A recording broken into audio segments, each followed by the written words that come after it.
I'm like, I'm up. It's live, and I'm hoping that means that he realizes that I'm here and he can join us. Oh, I Unless, hit him already. He said he putting the boys down, but we already recording. So. Oh shit! Hold on, fam. Fuck these earbuds. Hold on. hang on.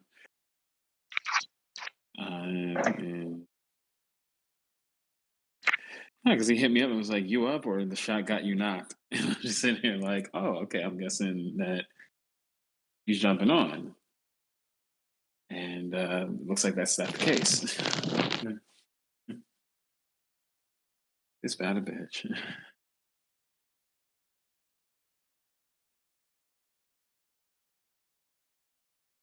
All right, can y'all hear me? I can hear you. Yep. Yeah, we hear. Anyway, I'm gonna do my host thing. I'm gonna edit all this part out, or I might keep it in. Who knows? Of course. Anyway, your Shitpost Boys podcast episode, whatever, because we've been stopped naming / numbering these. I'm Kilo. I'm here with my co-hosts. That's with an S this time. I know you boys. I know you're not used to that. Hey man, I'm on here more than some people. They know that some person is supposed to be here in about 5 minutes, but we'll see. Well, until he gets here, these jokes are going to fly. Allegedly, he's doing big influencer things. Big hashtag influencer things. Yeah, I tend to like jump in when it's like safe. Like, you know how you keep yourself at a distance when the chicken's frying, so you don't get popped with the grease. Yeah, I'm that. Whenever he does that, I'm like, I'll throw in some emojis or anything, but I don't put my 2 cents on anything because I've seen what happens to people who do that. It never ends well for them. It never ends well. I'm like, nope. I mean, it's my boy, but even he can't protect me from like, when a good roast gets going. Yeah, I'm good on that. Game's the game. Let's get straight to the shits. How are you feeling now that you finally have your Mark of the Beast? I actually am feeling good to have my M1 chip in my arm. It's nice. How's it feel being Apple's slave? Dog, if it means that I don't have to worry about dying, they could put an entire iPad in my arm. I wouldn't care. It's complicated because the vaccine, yes, it is meant to inoculate you so that you don't hopefully die from it if you do contract it. But people got it fucked up because they think that the vaccine will prevent them from getting it. And that's where I think a lot of the discourse is. Yeah, a lot of the people that think that just because you have it that you automatically won't contract it, it kind of scares me that those people are able to drive cars. That they really like that genuinely frightens me on a daily basis. Like driving cars is not the scariest shit these people do. These people have kids. They procreate. Yeah, they procreate. All right, wait, hold up. Is that nigga? Is that who I think it is? Oh shit! Is that a third voice? Is that the yes, nigga? That is a third voice. A third. That is a fourth voice, my nigga. Yes. Go ahead and bully me. I don't count myself. Go ahead and take 5 minutes to bully me. Go ahead. I know that. I know that. I know you meant outside of yourself. This nigga looking real familiar right now. Who is that over there? Who are they? No, not even that. Just now I know that ain't who I think it is.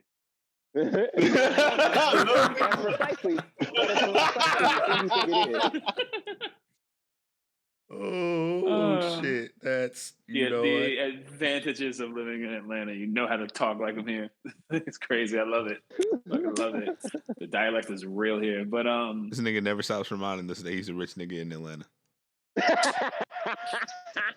I was censored on Lake Effect Tech Pod. This is the uncensored one. I was censored on Lake Effect Tech. I didn't respond how I wanted to. No. I was like, this is Twitch. Let me relax. Oh, I didn't get the chance to respond. Next week's episode is going to be the frugal, and the rich. I'm poor as fuck. What you mean frugal? Frugal, nigga. I'm poor as shit, bro. Nigga, you frugal. Yeah, frugal. You can do the pod from outside the building. We got metal detectors and everything. We can't let folks like you inside the building. With your Black Air Force, Forces and your choppers. Yep, Black Air Forces and your choppers. No street. But all I wear is Yeezys though. Well, as of late, all I've worn is Yeezys. I don't know. We got a couple I've bouncers thrown that on- don't like Yeezys. I've thrown on a couple Jordans here and there, but that's about it. Try to come in with them Yeezys. You will get sent to Yeezus. Keep playing. It's all good. Wait, what? I don't know. I This said- nigga's threatening my life or something. He's in Atlanta, though. I expect these sorts of things. Atlanta niggas tried to kill Sci-Hi, and all that nigga did was make beautiful music. He's an Atlanta transplant. He's an Atlanta transplant. I'm an Atlanta transplant. I'm from New York. I can tell. I can tell. But my narrative is funnier. I mean, broker, but definitely.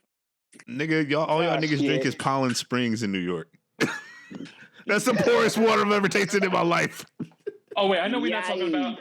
I know we're not talking about flaming oil drum every 10 feet Detroit nigga. over here. I know we're not doing that. Hey yo, I know we're not. Understand this. Our city looks like every Understand dystopian this. future and every future. But movie I've seen in understand my this entire though. life. But understand this. That's All not the true. water you drink is bottled here, nigga. I don't even. Half the water in the world that niggas, half the water in America that's bottled is bottled here.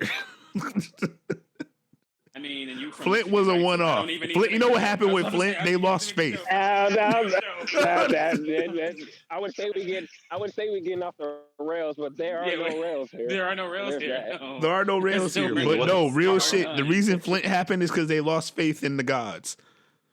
They switched from Detroit water to some bullshit. I'm not doing it. That's real fucking talk. Not the citizens, but the leadership.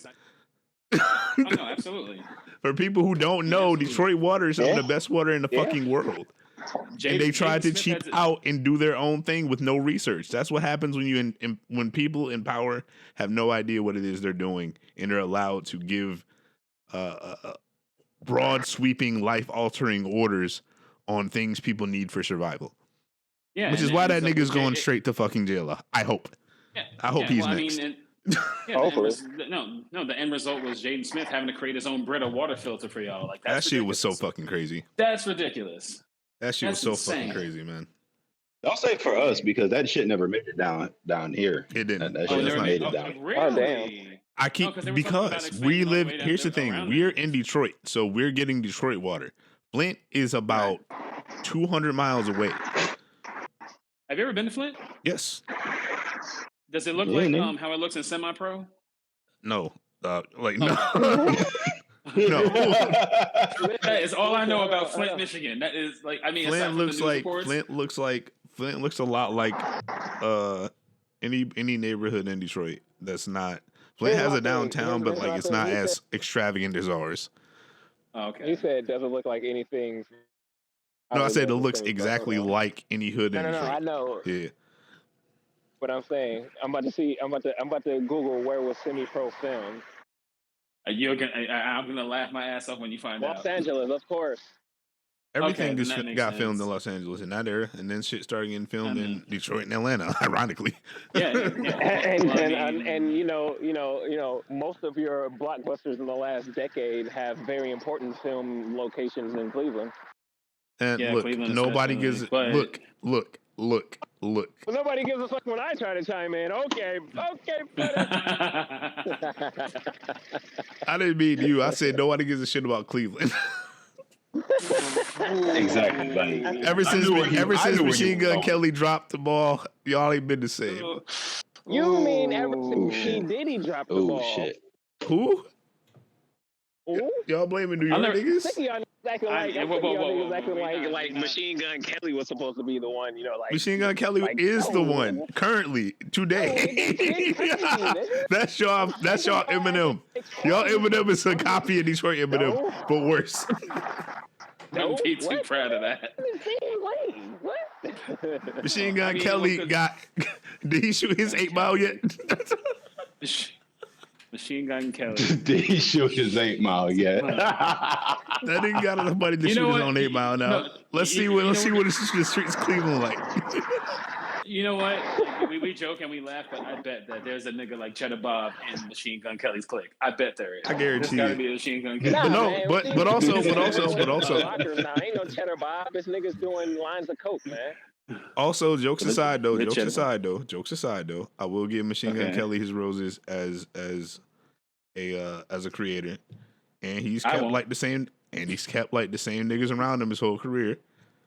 And to my understanding from extended, like, because it's still Midwest shit, and obviously we're not that far apart in age and all that shit.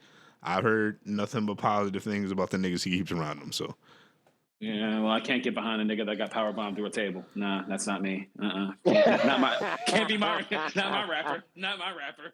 I guess. Not my rapper. I guess. I'm just saying. Along with the jokes, I do want to give him his roses because he came up with some people that people I know have never said a bad word about, and he's kept them around. Speaking of the jokes. I was hearing a lot of things about things like Jack Harlow about that, like in that regard too. Jack Harlow and Marlon Craft, like apparently everybody, their circle's like, nah, like he's like as genuine as they come. So that's nice. Yeah. It's good. I've been knew that about Jack Harlow though. I tried to put John on Jack Harlow. Oh, Jack Harlow. I discovered him in a Starbucks. I was just like, nigga, when getting coffee in it. Couple years ago. I was just in a Starbucks and I was reading a lot of DJ Booth articles at the time, and they were like, "Oh, next one up is Jack Harlow," and a whole EP, and I checked it out. I was like, "Ooh, okay, all right." I tried to tell nigga, who you tried to get?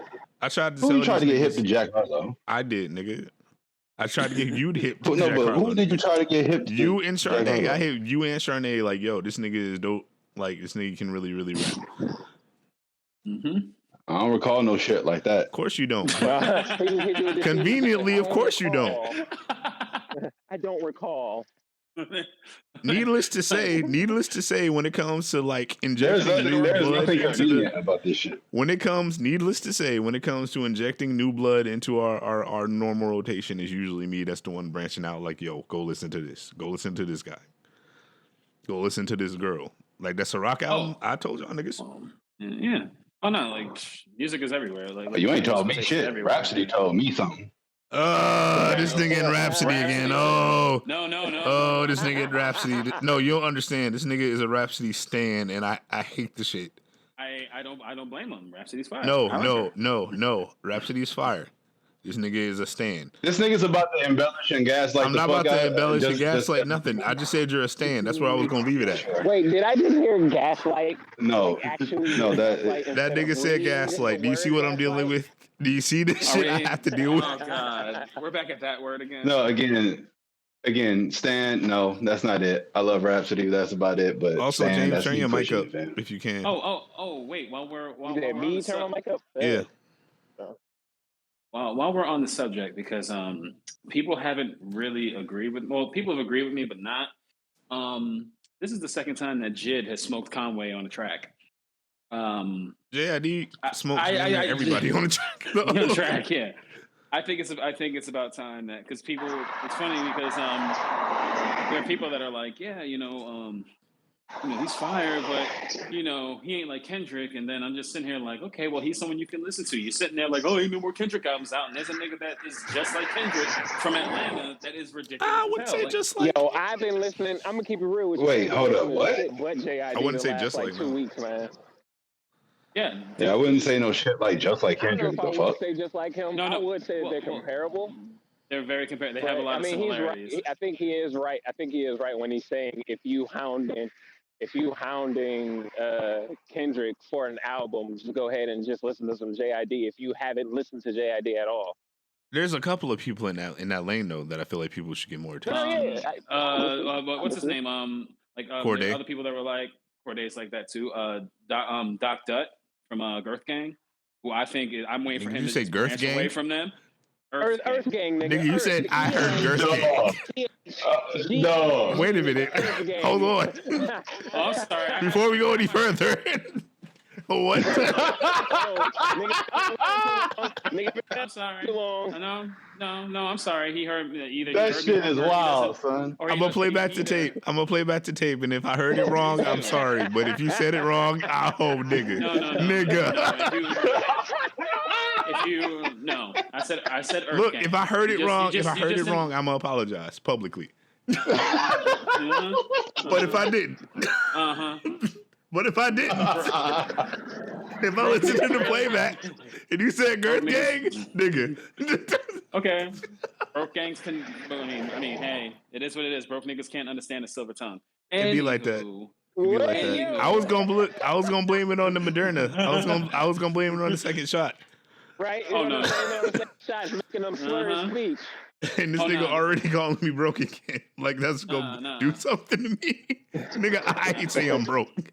My M1 chip is doing perfectly fine. I am okay. Fair enough. But yes. The Earth Gang niggas are dope. We are probably getting new Cole at some point. It's a lot of people in that pocket that we getting music from. We probably about to get new Crit. Hell yeah. We need it. We definitely need new Crit. Yeah, it's been a minute. Yeah, some Crit shit. Oh yeah, I would love some new. We would have had new Sci-Hi, but you Atlanta niggas don't know how to fucking act. Do you know what Sci-Hi did to where like people are on his ass about I don't the way that they are? Do to make them niggas that mad. Dead ass, I don't know. So please enlighten me. I saw the shit. I'm like, what the fuck did Sci-Hi do to anybody? All right, so basically, what ended up happening was Sci-Hi had posted a news report about he was about Kanye professing his love for Trump, and he was defending Kanye, saying, "Why is everybody so scared of Trump? I bet you right now I can look up 1,000 songs, TV shows, etc., where his name is mentioned before he ran for office. Y'all scared of a man that tells y'all how to feel about you? Shakes my head. Y'all too sensitive. Most of y'all talk behind people back." After defending his words, that's reason to shoot this nigga. Sci-Hi added, "Yes, Martin the fuck, Republican, yes." The fuck? Caused one user to threaten to unfollow the artist under Kanye's Good Music label. Yeah, and that actually. Oh no, it gets even better. He said so. He wasn't before Kennedy in office. Please inform. See, man, it's sad that I'm trying to put y'all on game. Congress really plays, and y'all act like we tripping. We know the president. It's who runs the world. Damn, this nigga can't spell. It's the Congress behind them, and those are gangsters. He explained in one tweet, and he suggested that hip hop played a part in Trump's popularity, given all the songs that referenced the former reality star. It did. We gonna talk one day about capitalism and how black people are super, super, super capitalist and super, super American. Despite oh shit! That's that one. I'm gonna be there drooling like a fucking baby when y'all fucking talk about that shit. Wait a minute. Why are we this horny today? What's going on? Girth Gang and I just nigga said I'm about to be drooling. Y'all niggas going about that. Wait, hold on. Like a baby. Oh wait. You thought I said Girth Gang? Girth Gang. That's exactly what it sounded like. I thought you thought I said. Wait, what? Girth Gang. Of all the words, you could Girth. You the first thing you heard was Girth. Okay, that says more about you than about me. Okay? I repeat. If I'm wrong, I'm gonna apologize publicly. But if I'm here playback, that's what the fuck you said, nigga. Part of your apology, that's what your name is going to be in my Discord. I'm just going to switch it to Girth Gang. Just you because you decided to say something that flagrant. That's what it sounded like. Look, Girth anyway. Gang. Bitch, you almost made me laugh. Anyway, motherfucker. Anyway, we gonna get to you in a moment. I still got beef with you, motherfucker. Here we fucking go. Yeah, why don't you come on the pod no more? Because of shit like this. That's why. That wasn't the reason, though. I know. I asked that? When the fuck did I ask that? Man, y'all could be on the pod, but niggas don't want to show up because I'm sitting there either calling them rich and, telling them that, they too busy to be on the motherfucking pod and shit. And I'm just sitting here like, huh? I'm trying to get on the here's pod. The thing. If you niggas are busy, I completely get it. But you niggas be like, yeah, no, I'm on the pod tonight, and then don't show up. Well, the thing is, I never would get the alerts. It would never be hey, everybody's podding. Look, that's definitely part of the problem, and I'm looking to alleviate that by putting us on the set schedule so that we know if niggas are going to show up or not. Keep in mind. I haven't really mentioned it as of late because I haven't been doing it myself. The reason I haven't been doing it myself is because I haven't been feeling it. The reason I haven't been feeling it is because of the number of personal issues going on. There's an additional member. Keep in mind. Keep in mind. There's an additional person who's supposed to be here who's also not here for very personal issues. Okay, then that's that person is somebody I'm related to. So it's okay. Yeah, within reason to believe. I'm not. I know. I'm trying to get to the point. I'm just trying to give the full context and the picture here. I would never knock you niggas for being busy. Y'all got kids. Y'all got shit to do. I'll literally say it on podcast episodes we recorded. Kid. You have a dog. Plural for. I know kid. And you can use that plural shit on James. Kid, me, How's your wife feel about that? All right, number one, I'm not married. I know, bro. I know that's a running joke. We can stop. It's a running joke. We can put that bonfire out before it catches steam. No, we're not doing that. Fair enough. Wait. Where is everybody else at? Speaking of the ones that are actually married and all that other stuff, where'd y'all go? John's not married. John is the opposite of married. Whatever that is, I think he's yelling at the kids because he's muted. Okay, yeah. No, I'm good. Okay, no. Yeah. Okay, everybody was muted. That's okay. I was sitting there like, why is nobody else talking? Damn, you don't have to tell niggas that I was busy working on background shit, my nigga, while being a fly on the wall. I love this shit. All I wanted to say was, it's crazy how, and I'm not really assuming that this is really the case because I still don't believe that shit. But if Taha wants to support Kanye, who supports Trump, that's not a reason to shoot this nigga car up until it flip over, though. No. If that's a reason to shoot a nigga, why haven't these same people gone out looking for the individuals who've actually, done some real, like egregious shit in the name of white supremacy? In the name of white supremacy. Look, we don't get that too. One day, not today. Not today, but we can take Wayne off the list because we know Wayne did it so he can get the pardon. That was the only reason Wayne did that. That's the only reason Kanye did what he did. No. Kanye didn't need to get a pardon. Kanye didn't need to get a pardon, but Kanye had ideas and policies that he wanted to push through that he did help in some way, shape, or form influence. It was a lot of niggas who got pardoned. It was a couple other policies that got pushed through that he was already supporting that I think that pressure turned a little bit of a corner on. I mean, as far as like getting some of the people off death row and Otto's life sentences that Kim K and Kanye did, like, we can't pretend they didn't do nothing good with it. No. I was about to, because I was actually going to bring that up, that, Kim K actually did, like, get some people out of jail and everything, like, without, not even on some ambassador shit, just like, and keep in mind, this nigga still was donating to Black Lives Matter rallies and shit, too. That nigga was showing up.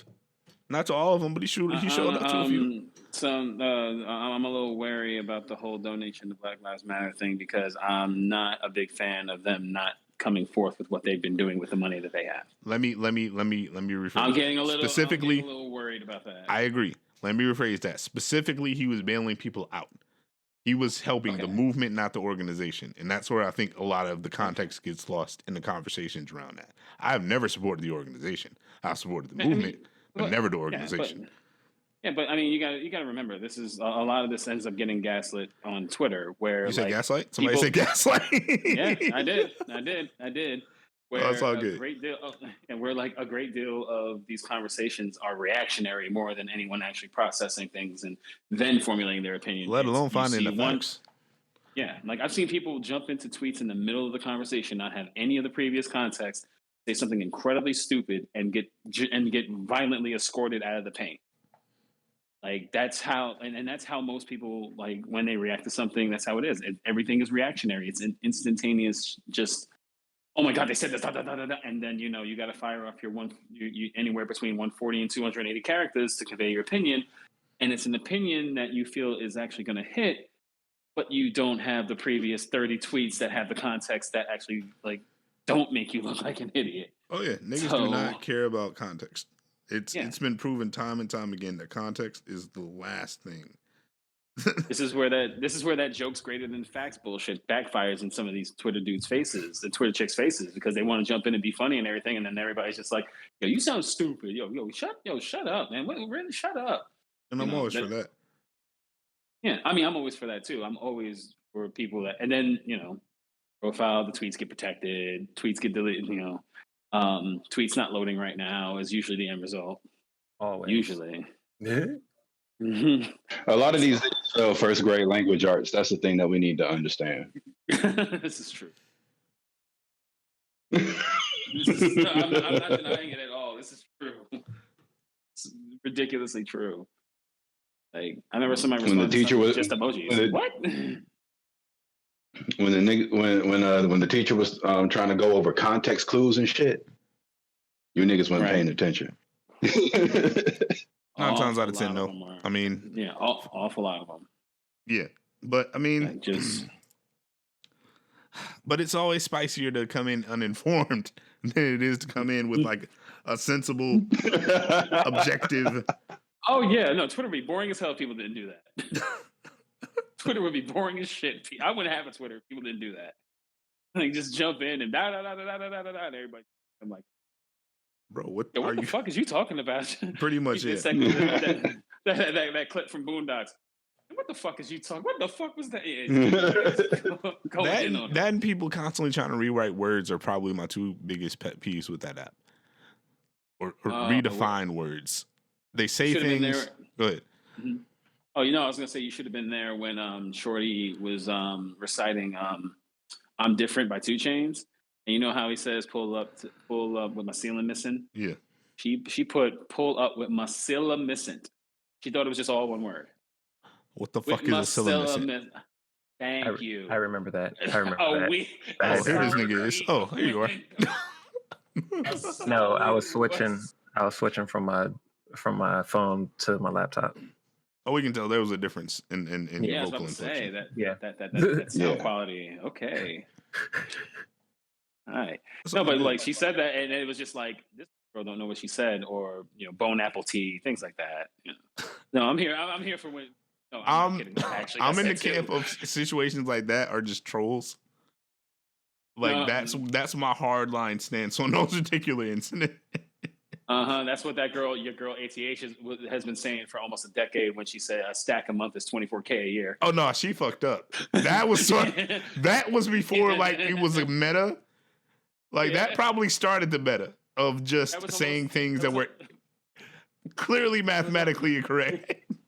That was almost a dada of tweets. I was like, how the fuck did you? And she comes back every couple of months and be like, I can't believe y'all still retweeting this. I can't believe y'all still talking about this. I still can't shit about it because you're you stupid. It's the top 5 tweet from one of the dumbest people I've ever seen in my life. I was like, to a point where I thought I couldn't do math anymore because I was like, for a second, I was like, wait, hold on, what? Hey, hold up, what? Make sure I still know math. Yeah, I still got that. Okay, what? That really started that particular meta though, because after that, everybody else tried to get a similar fucking tweet off. Yeah, like that one was the one that took the world by storm. Yeah, well, that was to your point of how like some people will jump into conversations with words that they do not know the meaning of. I found out that a lot of people during the Joe Budden Drake, Joe Budden beefing with Drake thing on Wax, that a lot of people didn't know what the word irrelevant meant. Oh yeah, most definitely. A lot of people didn't know what the word irrelevant meant. That was a funny era for multiple reasons. It was funny because yes, we learned that people don't know what the fuck irrelevant means. 2, I think that was one of the definitive battles where it was obvious that like it was over for rap niggas. Yeah, it was pretty much at that moment. It was like, oh man, no matter how many bars you got, that shit don't work no more. No, it really don't. You can't approach a dude like Drake being lyrical, miracle, spiritual. You can't do that. He didn't even do that. That's the scary part. He kept it very like on the nose. Like, yo, you out here with dude and swimming with dolphins, and like very just conversational. Put it on the banister, make a sandwiches, man. Like Eminem proved a long time ago that killing everybody on their own shit, killing everybody on your shit was irrelevant. But that was the first time, like for me, where it was like, oh, no matter how good you rap, it don't matter if they like this nigga more. All right. The song by Big Crit, Mount Olympus, should have way more exposure than it does. Should have way more views. You're not the only person to think that. Yeah. I know. I'm not on my soapbox preaching to the crowd. No, I mean it's common out. But if that style that he does do it in, like if it's to a point where it's even digestible, like dudes like him, dudes like Jid, and I'm trying to think of who else. There's somebody else, but anyway, just like make it digestible, and people still aren't fucking with it. Like, this is the generation of the vibe. Everything's about vibes now. Everything is about vibes because they keep trying to force Benzino's daughter on us after we already confirmed that the music is not good. Yeah. Set the ambiance. R&B is basically set the ambiance, put on the lavender and lilac. Wait, they trying to force who? Benzino's daughter. That Ew. Coi Leray chick is Benzino's daughter. I did not know that. Yeah. I did not know that. Yeah. They keep trying to make her a thing, and I'm just like, bro, this music is not good. There's a reason. There's a reason I'm laughing right now, and it does involve Benzino, but it's not this. Ah, man, please don't reference what I think you're about to reference. When he was sitting there for advice on Twitter, and a dude said, "Hey, why don't you try this? This will help." And he said, "Sorry, I'm only looking for doctors or like medical advice from a trained physician." And dude sent him a picture of his PhDs, and then the dude with the PhDs screenshot a DM that Benzino sent him saying, "What's your location? I want the fade right now." Benzino tried to fight him. That's one of the lowest key, like, funniest moments in history on the internet. I fell out. I was like, how you going to get medical advice, get what you was asking for, and then want to fight that nigga because that shit is stupid. Fucking funny. Yeah. Oh, my God. Oh, wait. Speaking of... y'all missed some classic Benzino moments on Clubhouse, too. I've heard, but I don't have Clubhouse, so I'm just kind of like, It boils down to... I've heard snippets. It boils down to he gave a lot of context to why the Eminem beef happened and why he kept it going and the difference between that and some other shit and how he felt like people didn't really have his back when he was trying to kind of hold Eminem accountable. But here's the thing. Okay. You can't just try to hold a grown ass man accountable for some shit really that only you think. Did he ever explain why it took him 10 years to respond back to Nail in the Coffin? Because that's how long it took him to respond back to Nail in the Coffin. I don't know. He may have, Nail in the Coffin. but he was yelling at the top of his lungs because Royce was in the room, and then Royce left.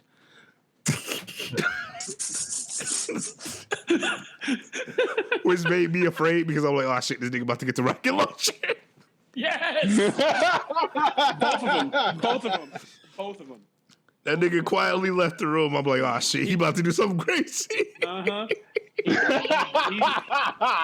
He dead ass became Patron Royce for like 2 seconds and had to bounce. He was like, no. We all remember Patron Royce. Oh my God.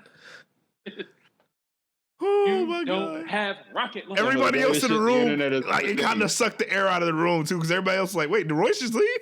Oh shit! Like,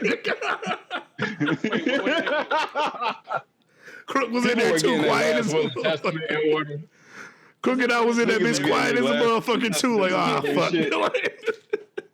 Wait. Wasn't Benzino and Royce like sending shots back and forth on Instagram? Yes. And Benzino was being the angry, aggressive dickhead. And yes. And this was in the middle of that. Be as successful as me. Yes. I remember that. This was dead center in the middle of all of that going on.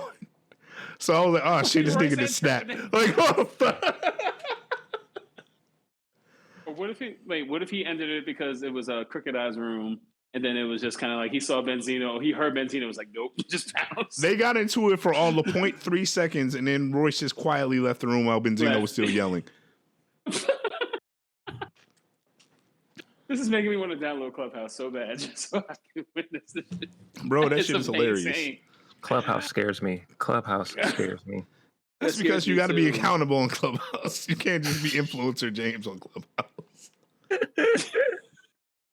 You can't just send somebody into the fucking shadow realm on Clubhouse the way you do on Twitter. Oh, no. You can. You can if it's your room. Trickier. It's your room, yeah. If it's your room, you can. But you can't just hit them with, like... Because James is good for, like, yo, I hope y'all see this, and just watching somebody get mauled to death. Yo, did you ever see that Clubhouse where basically it was like a room full of people talking about how... how Megan was in the wrong. Megan Thee Stallion was in the wrong about the whole Tory Lanez shooting situation or whatever. I don't ever want to talk about that situation. No. But check it out. Like, this is how like they can get you out of here. They were like, okay, anybody want to interject? We're gonna let somebody in and from a listener to a speaker, and then the speaker went, yeah. So I still think it's like, why can't Tory just be held accountable for his actions and admit that he shot that girl? And the whole room, basically was just like, ooh, get the fuck out of here. Kiss my hand, man. Why you gotta be like the whole 12, 16 people just booed this person out of the room. That's funny. That's not funny, but it's funny. Yeah, that like Clubhouse. I'm with James on this one. Clubhouse does scare me. On that note, where it's like, I walk into a room. I mean, there was a room for like even Twitter Spaces scare me, son. Twitter Spaces scare you? No, the nights who was trying to get into the fucking Twitter space. It's still one of the funniest nights in Twitter history. I went to a space my ex was in. Nigga, wow. Go ahead. Because I chose violence that morning. Clearly. I went to a Twitter room that my ex was in, and she was like, "I've never, like been in a situation where." No, she was like, "I've never been in a situation where I had a guy like do really nice things for me. It's always been trash. It's always been this and always been that." And I'm just sitting here like, And then I got made a speaker out of nowhere. Oh boy! So I was like, "Yikes!" I was like, no, like I turned on DMX. I turned on X Gonna Give It To You and just let her fucking have it. Was just like, wait, are you saying? She was just like, it's Twitter. It's not all serious. And then once she said that, bro, I hate that line. I hate that fucking line, buddy. Yeah. Oh shit, I hate that fucking line. I can't stand that. Everything is just Twitter. Everything is just Twitter when it's fucking convenient. You getting ratioed and smoked, and all of a sudden it's just Twitter. Yeah, okay. Oh boy, do I hate that. That's. Let's be real. Oof. You thought you had it's like, let's be real. You thought you had a banger. The streets voted out otherwise, and now you've got to deal with the fact that you're supposed to learn and grow from this, and then be reminded of it every year whenever somebody brings it up. Like that's how Twitter works. But like, you can't just sit there and, I was just playing, man, or this is troll, or or don't at me. That's another one I hate. Don't at me. People are like, they say something really stupid and then they go, don't at me, or don't go throw debate the bullshit with them. back over the wall. Yeah. That's like, rude. Who was it? Somebody said that Randy Moss was dangerously overrated. Don't at me. Huh? Dog. Someone said Allen Iverson was overrated and put don't at me. What? Dog. Again, people just be doing that shit for attention at this point. Like that's just a core meta post at this point. Like, not only am I going to at you, I'm gonna get you suspended for being fucking stupid. See, look at James using this influence for negativity. I'm rich. James is an influencer. Look, no, James was an influencer. We can't just be James you're absolutely wealthy, sir. We can't just be James and Mosh. We gotta be the influencer and the rich guy. Really? Yes. Oh my God. Yes, I lean into that. Your issue is that you don't lean into it. I lean into it. Exactly. Okay, I need you two Emperor Palpatine sounding ass niggas to not be like, good, let the hate flow from within right now. And just, I'm gonna need y'all to not do that.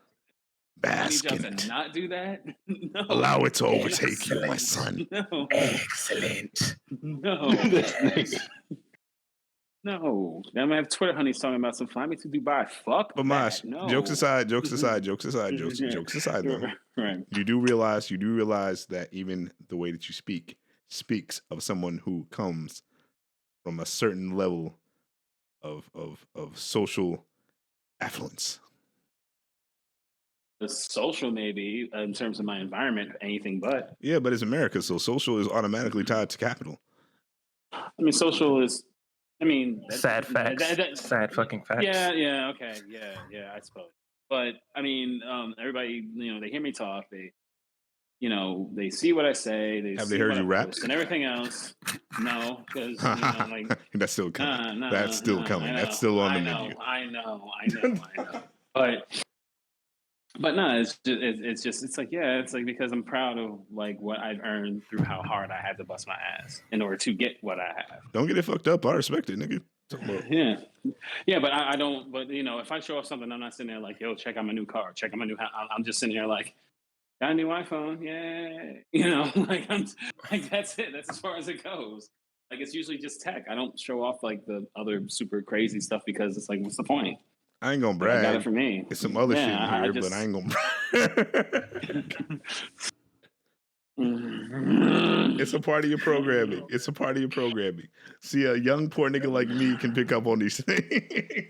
young, frugal nigga like you. Poor. Young, I am poor. Frugal. I am poor. I'm gonna show you niggas my tax return so you'll understand. I don't have no What money. that mean? What that See, mean? no, because people listen to this stuff, and now I can't tweet about how I'm broke. Thank you. You ruined that for me. Nobody listens to You this genuinely podcast ruined yet. me.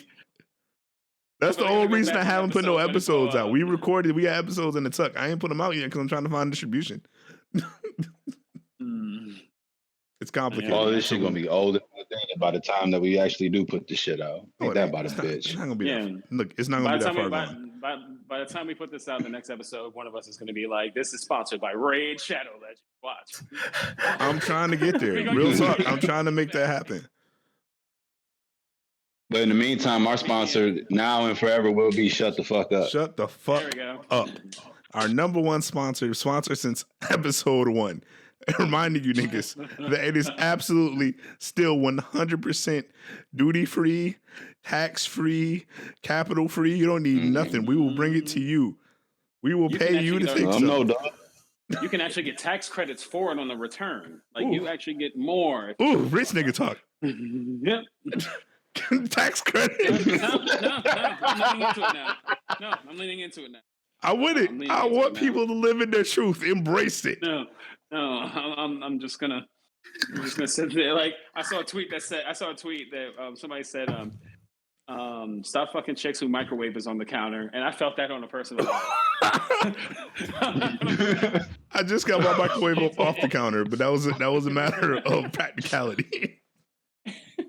Because I'm sitting here, because I'm looking at my microwave, and I'm like, yeah, my shit's just chilling in the. Oh wow, this is some rich nigga shit. Okay, let me get away from see, you see. What's wrong with your shit being on the counter?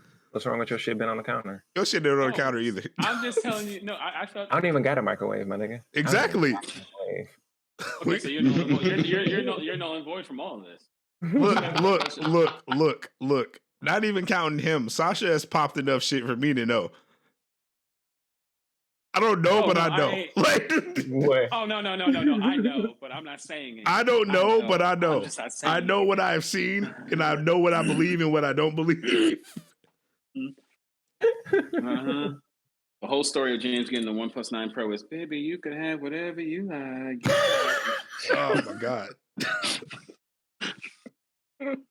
James got a good woman. Let's just leave it at that. Got a good woman. That will beat the brakes off of all of us if we said anything outside of the ordinary. Nah, I don't want no smoke with James. What? No. No, neither do I. I know.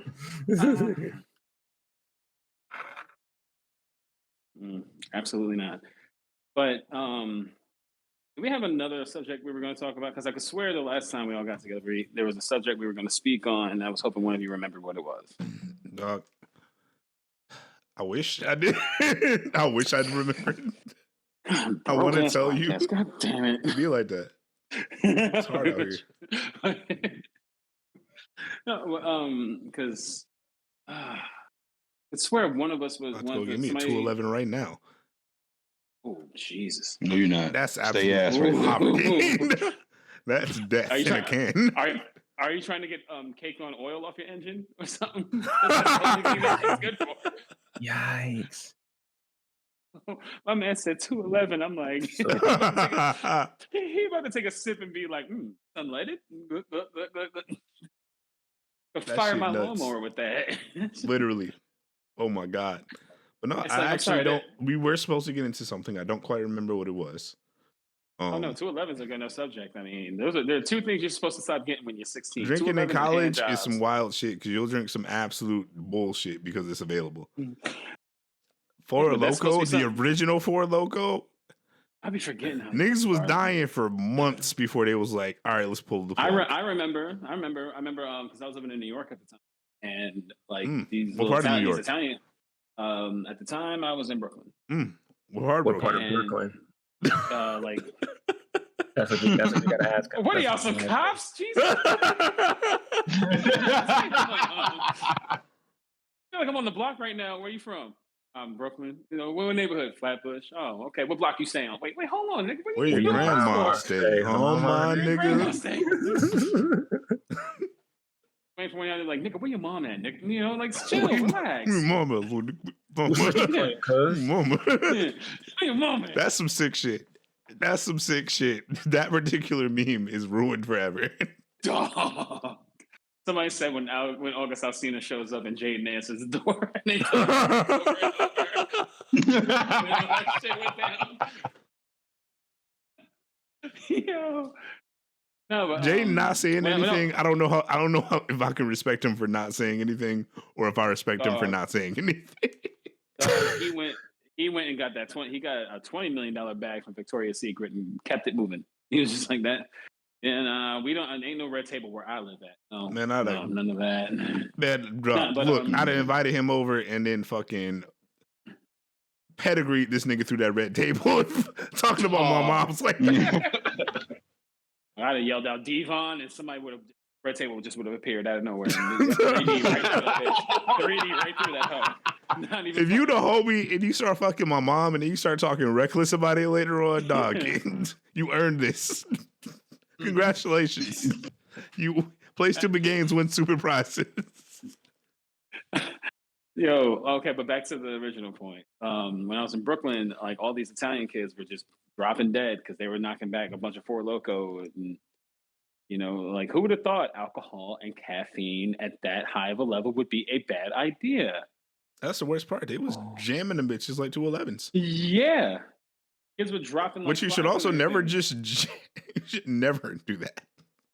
Oh, no. Like 211, I remember was like just you poor, broke college, just okay, yeah, you drink whatever the case may be. But, then you graduate, you leave college, you become an adult, and you grow out of 311 like you're supposed to grow out of getting hand jobs. Like, it just doesn't work. No. What? Yeah. How do we get on hand jobs? I'm so confused. I'm just saying 211 is something you're supposed to grow out of, like getting hand jobs. Like, yeah, you're not, no. I grew out of that before it started.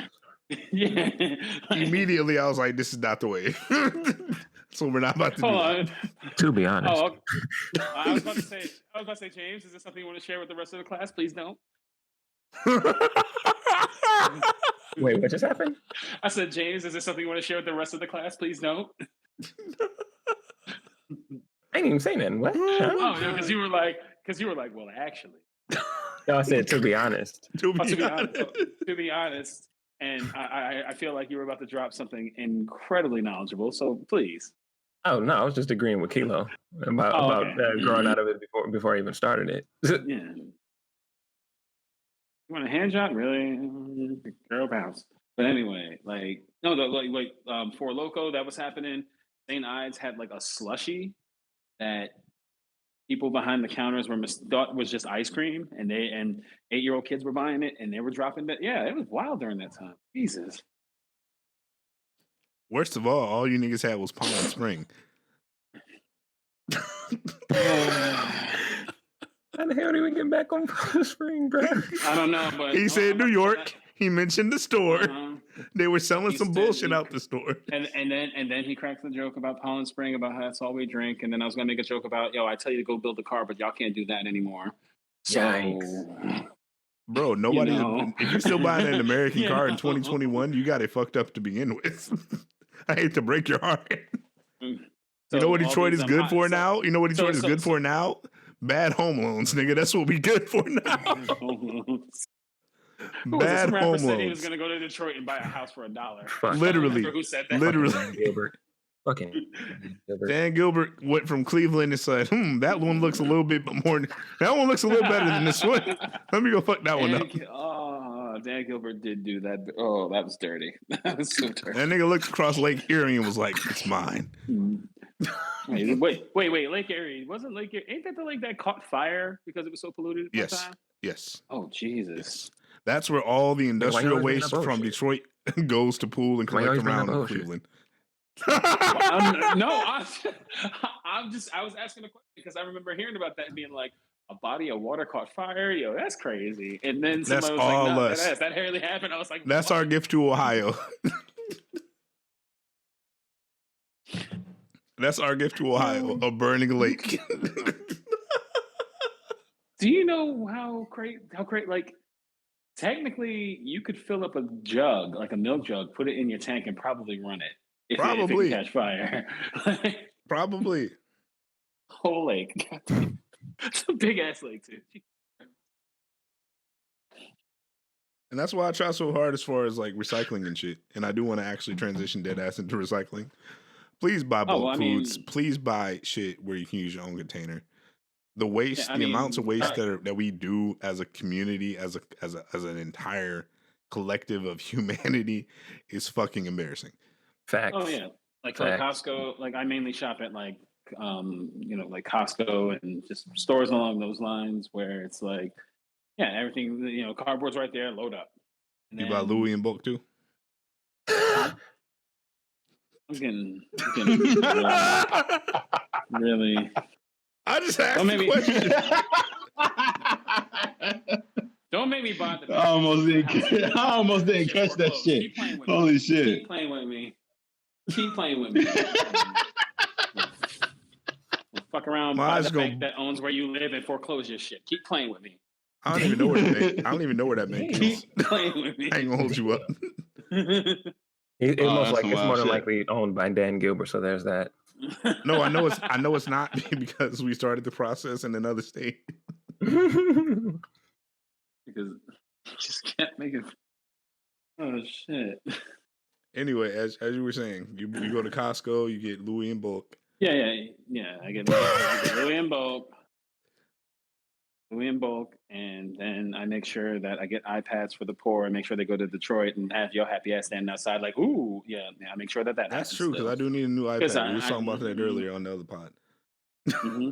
I'm behind on iPads. Oh, yeah, you missed that, man. Yeah. And I'm going to make sure your shit everything you have still has a button on it. Damn. Like the peasant you are. Yo, it still got buttons on it right now, though. No, I'm not even talking about iPads anymore. I'm gonna get you an iPod Touch that somehow got no buttons on it. It somehow got none but buttons on it. That's why are you so evil, bro? Why am I so evil? Because I'm tired of him calling. No, I'm playing into my character. Remember? He's playing into the character of the evil capitalist, which he is. Yes, very right. Scrooge McDuck on you niggas. Kept playing with me. Any nigga who moves from New York to Atlanta is guaranteed just buying some shit for the low. That's exactly how Detroit, quote unquote, redeveloped. A bunch of rich New York niggas was like, I can get a house for nothing. No, yeah, that's literally how Atlanta ended up like prospering and why, because everybody's moving from different parts and started moving down here. Now the big problem is that the prices are raising to where they're matching where people are moving from. Which I said years ago, and somebody I'm not gonna name told me I was fucking crazy, and I'm just like, I know patterns. Uh-oh. I know patterns when I see it. Dog, there are neighborhoods in Atlanta where there used to be trap houses and liquor stores everywhere, and them bitches now have a bunch of condos and Starbucks. I was like, what? We was in the whip. Like, I think I love her. Oh, we remember those days. Mm-hmm. We remember that. We definitely remember that. That reached Detroit. Mm-hmm. Like, matter of fact, half the niggas in Atlanta are just Detroit niggas anyway. Like, what was it? Okay, so there's a long tradition in New York where if you shop at a bodega, like you get your bacon, egg, and cheese. Get my bacon, egg, and cheese. We're not gonna slander that. Top 10 food of all time. Fuck y'all. I'm not gonna slander. Basically, don't slander it. I went to New York and got a bagel and it changed my life. Yeah, shit completely changed it. Like, like if I want to get like, let's say a Poland Spring, for example. Those are everywhere. You just reach up in the sky and grab one.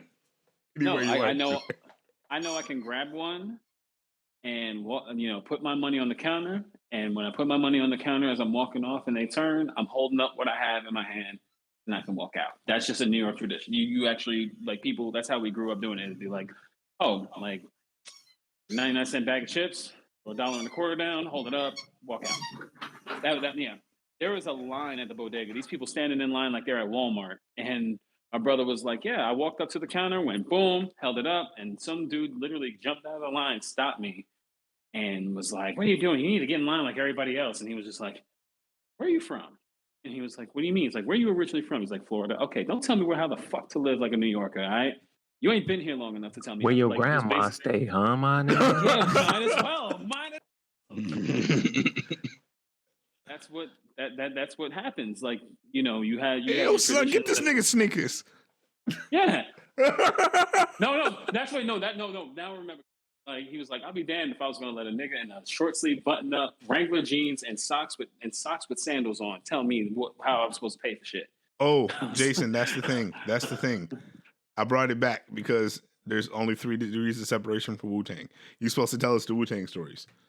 That was the thing that we were supposed to talk about later on.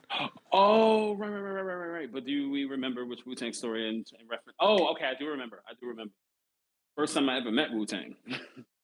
Because we used to see him all the time. But look at this rich shit. Is the very first. I used to hang out with Ghostface Killer. Rich shit. No,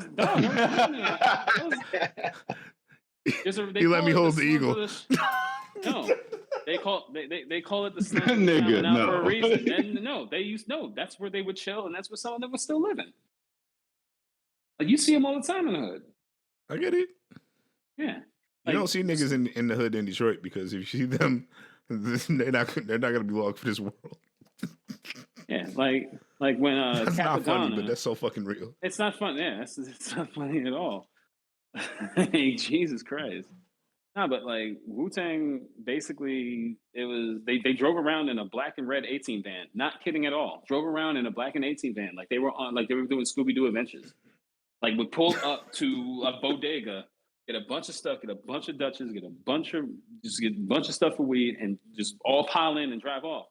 You know, you'd be chilling there outside eating some cookies, and next thing you know, Redman and Method Man and Ghostface and Raekwon are hopping out of this 18 van, and you just like, what? I saw your episode of Cribs. What you doing here? Legendary episode of Cribs. Legendary. Top 3. Especially Redman's. Easily. Well, yeah, Redman's especially like top 3 episode of Cribs ever. He said the main reason he did is because he was like, I didn't want my mom to be like, I ain't where you live. Ain't where you live. Like, why are you showing them that? That's not where you. That ain't you.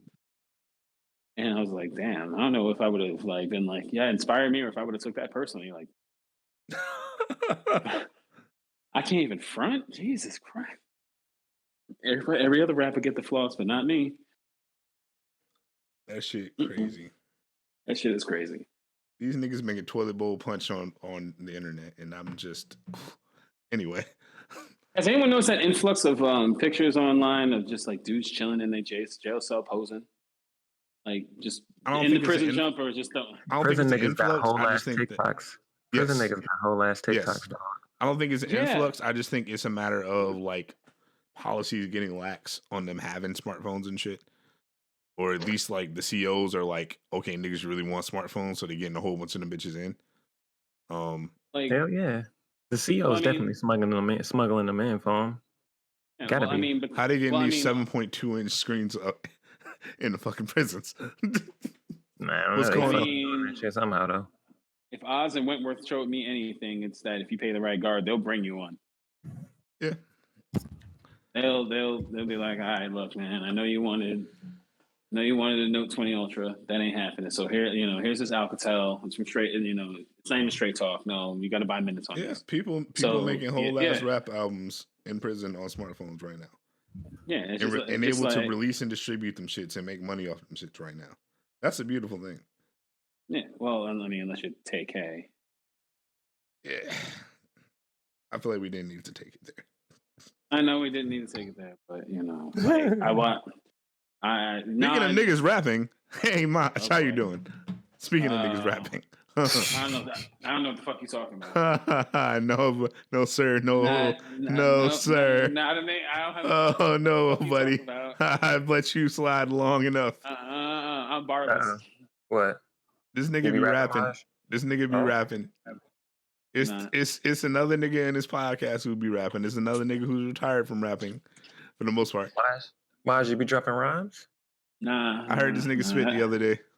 Oh, you be dropping rhymes? This nigga lying his ass off. I'm not lying my ass off. It was in a Twitter Spaces. There were witnesses. I mean, I do, but like, nigga, several witnesses. Wow. I mean, it's just for fun. That's it. This nigga be rapping and been holding out. No, that's crazy. Come on, man. This like a 60% rap podcast, and this nigga be rapping. I mean, I ain't good at anything, so like this nigga was rapping. This nigga was rapping, and it was nice. Don't let him fool you. You was dropping bars? This nigga said he he got a bars. mixtape coming. I hope it's a mixtape coming. 10 tracks. I don't know. 10 tracks, 30 minutes of pure flame. No, this is not happening. No, this is not happening. I refuse to allow this to happen. I don't know, man. I refuse your reality and create my own. Nah, fuck out of here. You see what's happening? You see this nigga? You see what he doing? You see this shit? Imagine my face hearing this nigga rap, and then 5 seconds later he trying to pretend like every shit is just cool, shit is just sweet. I mean, I cannot do these. I cannot do these bars you speak of. I genuinely don't know. No, spit a bar right now. Spit some bars right now, then. Don't do that. Don't do that. Don't do that. Yeah, don't do that. As far as rapper shit goes, like every rapper on earth is just like, I don't want to spit bars on command. Like I'm a fucking I'm not a rap machine, nigga. But I can confirm with 1,000% okay, certainty. all right, fine. That this nigga's been rapping, and he's been. I'll spit something. If you'll shut up, I'll spit. Okay. Let's go. Okay. Shit. All right, so even far away, I'm still here like astral projection. Class is in session. Watch me bag young average in seconds. This ain't a battle. This is a god punishing a worshiper for being passive aggressive and never blasting his weapons. See, that's all I have. That's it. No, he gave us a good 12 in the Twitter spaces. Don't let this nigga That's all pump I fake. have. Don't let this That's all nigga I pump have. fake. That's it. Hold this nigga accountable. Hold this nigga accountable. He gave us a clean at least 12 bars in the motherfucking Twitter spaces. Oh. And then was like, yo, I gotta go back and I gotta work on a couple more and get ready for tonight, yo. I was like, so you've been doing this a while and you just didn't mention it. He be out here. Oh no, he be out here. With a mask on, hitting the battle rap stand. This nigga showing up like Racer X. See, y'all bugging. This nigga showing up like the Great Sandman to rap and then duck off. You said like the Great Sandman, the Great Rapper Man. I hate. Bars no jutsu. Oh my god. Bars no jutsu. No, that shit was clean, son. Appreciate it. I mean, it's just for fun. I'll sit there and write some shit. Bro, everybody who raps, I hope who raps well is rapping for fun initially. Yeah, I mean, it's just like I just like coming up with concepts. Like, here's the thing: everybody and their mama got at least 16 bars in the tuck. Like everybody and their mama got at least like 8 bars in the tuck. I got about 84 in the tuck right now. Funny thing is, you're absolutely right. Yeah. Everybody done played with rap at some point in time. Somewhere. Trash or not, they like the one, and I know it's the ones that are trash. They're gonna spit it for you. Length. No. Hold Whether on. you want them to or not. It's not even 16. 16 may be too much. At least 8. Everybody got at least 8. 8 bars. Yeah, that's fair. They at least got 8 bars in the tuck.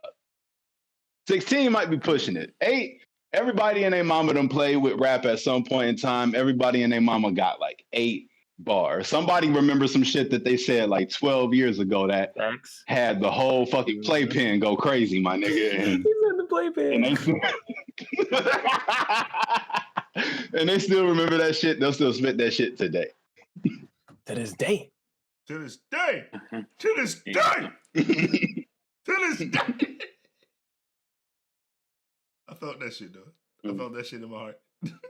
I did. He's saying what I always wanted to say to these niggas. We all did. Dumbass questions. You know what the fuck I'm talking about, nigga. I did make a Dragon Ball Z bar. Mm-hmm. Let's hear it. Let's hear it. Actual. Let's see. I'm a different cat. I don't try to win the crowd over with simplistic raps, dude. You spit shit for the feet of the Sims to tap to. The pill or the capsule. This cannon makes niggas shit they trunks, bro. I can make this brief if I have to. So that was like a. And you did make it brief. That's the thing about it is that he's living his bars. He made that real brief. Yeah, he's living his bars. I mean, I just like in terms of writing, like that's what I look for, like structure, like multis, like some kind of like a flow that goes that flow that actually makes it ride, but also at the same time gets directly to the point while explaining everything you need to explain. Like I like rap like that. I mean, don't get me wrong, like just the regular shit also that everybody else in that mother listens to, but I'm not afraid to get into like some lyrical bag or like put on a playlist and just be inspired to write. Sure. That's right. That's writing for me. Like that's why I love it, because I'm just sitting there like everything can be written about, everything, and we haven't even scratched the surface yet on what shit that we can write about. So what you're saying is you got a clean 300 bars somewhere right now. Oh, he definitely got 300 bars somewhere. maybe like 5 to 6, somewhere around there. I like to aim high. Like oh yeah. While we're here, yeah. The game. If you ever listen to this podcast ever, can you please stop making these 800, 900 fucking song bars, please? Please stop doing that. No, niggas got shit to do that day. He hasn't done that in a while though. I don't. No, wait. Who? Game. The game. Oh, he ain't done that in a while. And stop mentioning every rapper. He ain't done that in years. Too. What? Wait. Drop 300 bars or mention a nigga every goddamn 2 bars? That's different. No. The 300 bars and shit. No. Okay. No. No, like Game will always make some sort of pop culture reference, make a reference to a rapper or some shit. That's just what he does. Because it's like, what was it? The Source. Somebody at the Source listened to the documentary and said that the Game dropped 2,000 names in that album. Nigga. 2,000 names. How? You just got in the game. You don't know this many niggas. Like, how? A little black book. But he is the game, though. Ooh. Like, I see what he there. is. Ooh. But no. What? But, I see what he did there.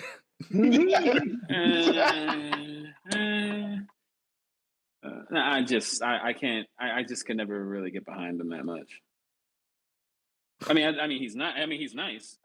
I can't like really rock with him like how I would rock with like Kendrick or Tyler or any of them. Tyler's an interesting case because Tyler has demonstrated he can rap, but I'm not confident that he can rap anymore. No, he can't rap anymore. I don't know. Something to speak about. No, something to think about off the feature he has off of Freddie Gibbs' Alfredo album. That's a solid ass verse. Very solid verse. Mm-hmm. Very solid verse. Jumping off the boat I haven't bought yet. Loaded all over it. But there's no. All right. Come on. Like that's TikTok rap to me. What the way that? Are we talking about the dude that was in Odd Future? Really? What a surprise! It's good TikTok rap. Yes, but like, it's hard for me. Here's my thing: I'm in a position where Tyler and I are the same age. This nigga's actually a few months older than me, so I hold him to the standard that I would hold myself as far as like a level of maturity in the music that you're making. He's made mature music. Don't get me wrong. Yeah. But it feels like he's retrogressed in a number of ways, specifically when it comes to being an MC. And I hate to see that happen, so I'm incredibly biased. I mean, it's almost as if, this process of dudes are actually really dope until they make a bunch of money and then realize that they can just spit whatever. It's almost happens in rap all the time. That's the worst part about it. Yeah. But I mean, that's kind of like, that's kind of how it goes. Like, I mean, we're never going to get another Section 80 out of Kendrick Lamar. That's never going to happen. No, but we did get a pinata into a bandana into a Alfredo. Which is which is nice. I mean, like, but let's be real here. Like, the day that Kendrick spits another Section 80 will be the day that Pitbull goes back to wearing Pele Pele and the Nietzsche. Possibly. It's never going to happen. Never possibly. Gonna happen. But we did also get a Marshall Mathers LP into an Eminem show into a recovery. Facts. And remind me what we got after Eminem show. Look, everything between Encore, then remind me what we got after Encore. Bible. Everything between I would say recovery.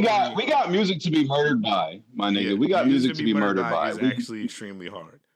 We also got Relapse. Facts. Relapse. Come on. It doesn't matter. We got music to be murdered by. Relapse. Encore no, it doesn't. era. We got music to be murdered by. Enough said. I don't want to hear any more John is gonna Eminem die saying on bottom line. Eminem is gonna die on Eminem Hill no matter what happens. So just so you know. Encore was. Okay, so fuck with all Encore right, heavy. let me. No. All right, so this is. I'm not saying. All right, look, I do like most of the stuff he puts out, but we're not going to sit here and act like those years where he was just putting out. And Relapse, I was on drugs. No, Encore, I was on drugs. Okay, Relapse, I was freshing them out. Like that's important. And I'm still mad at Marshall Mathers LP too. You get Kendrick Lamar together to actually make a song. You can actually make a song that's actually really dope, and they made Love Game. No, I will never forget Marshall Mathers LP 2 for that.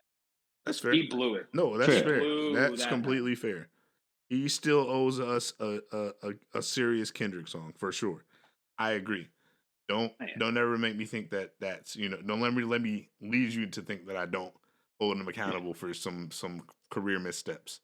Yeah, but I mean he had a feature on both. But he also had Rap God on that. Okay. But he also had Rap God on that. Rap God, 5 minutes of nonsense. No, good. I would disagree. I would disagree. I'm sorry. I would disagree. I'm sorry. I would disagree. The reason I would disagree. Hold on. Mm-hmm. Trust me. I follow. I felt the same way at first.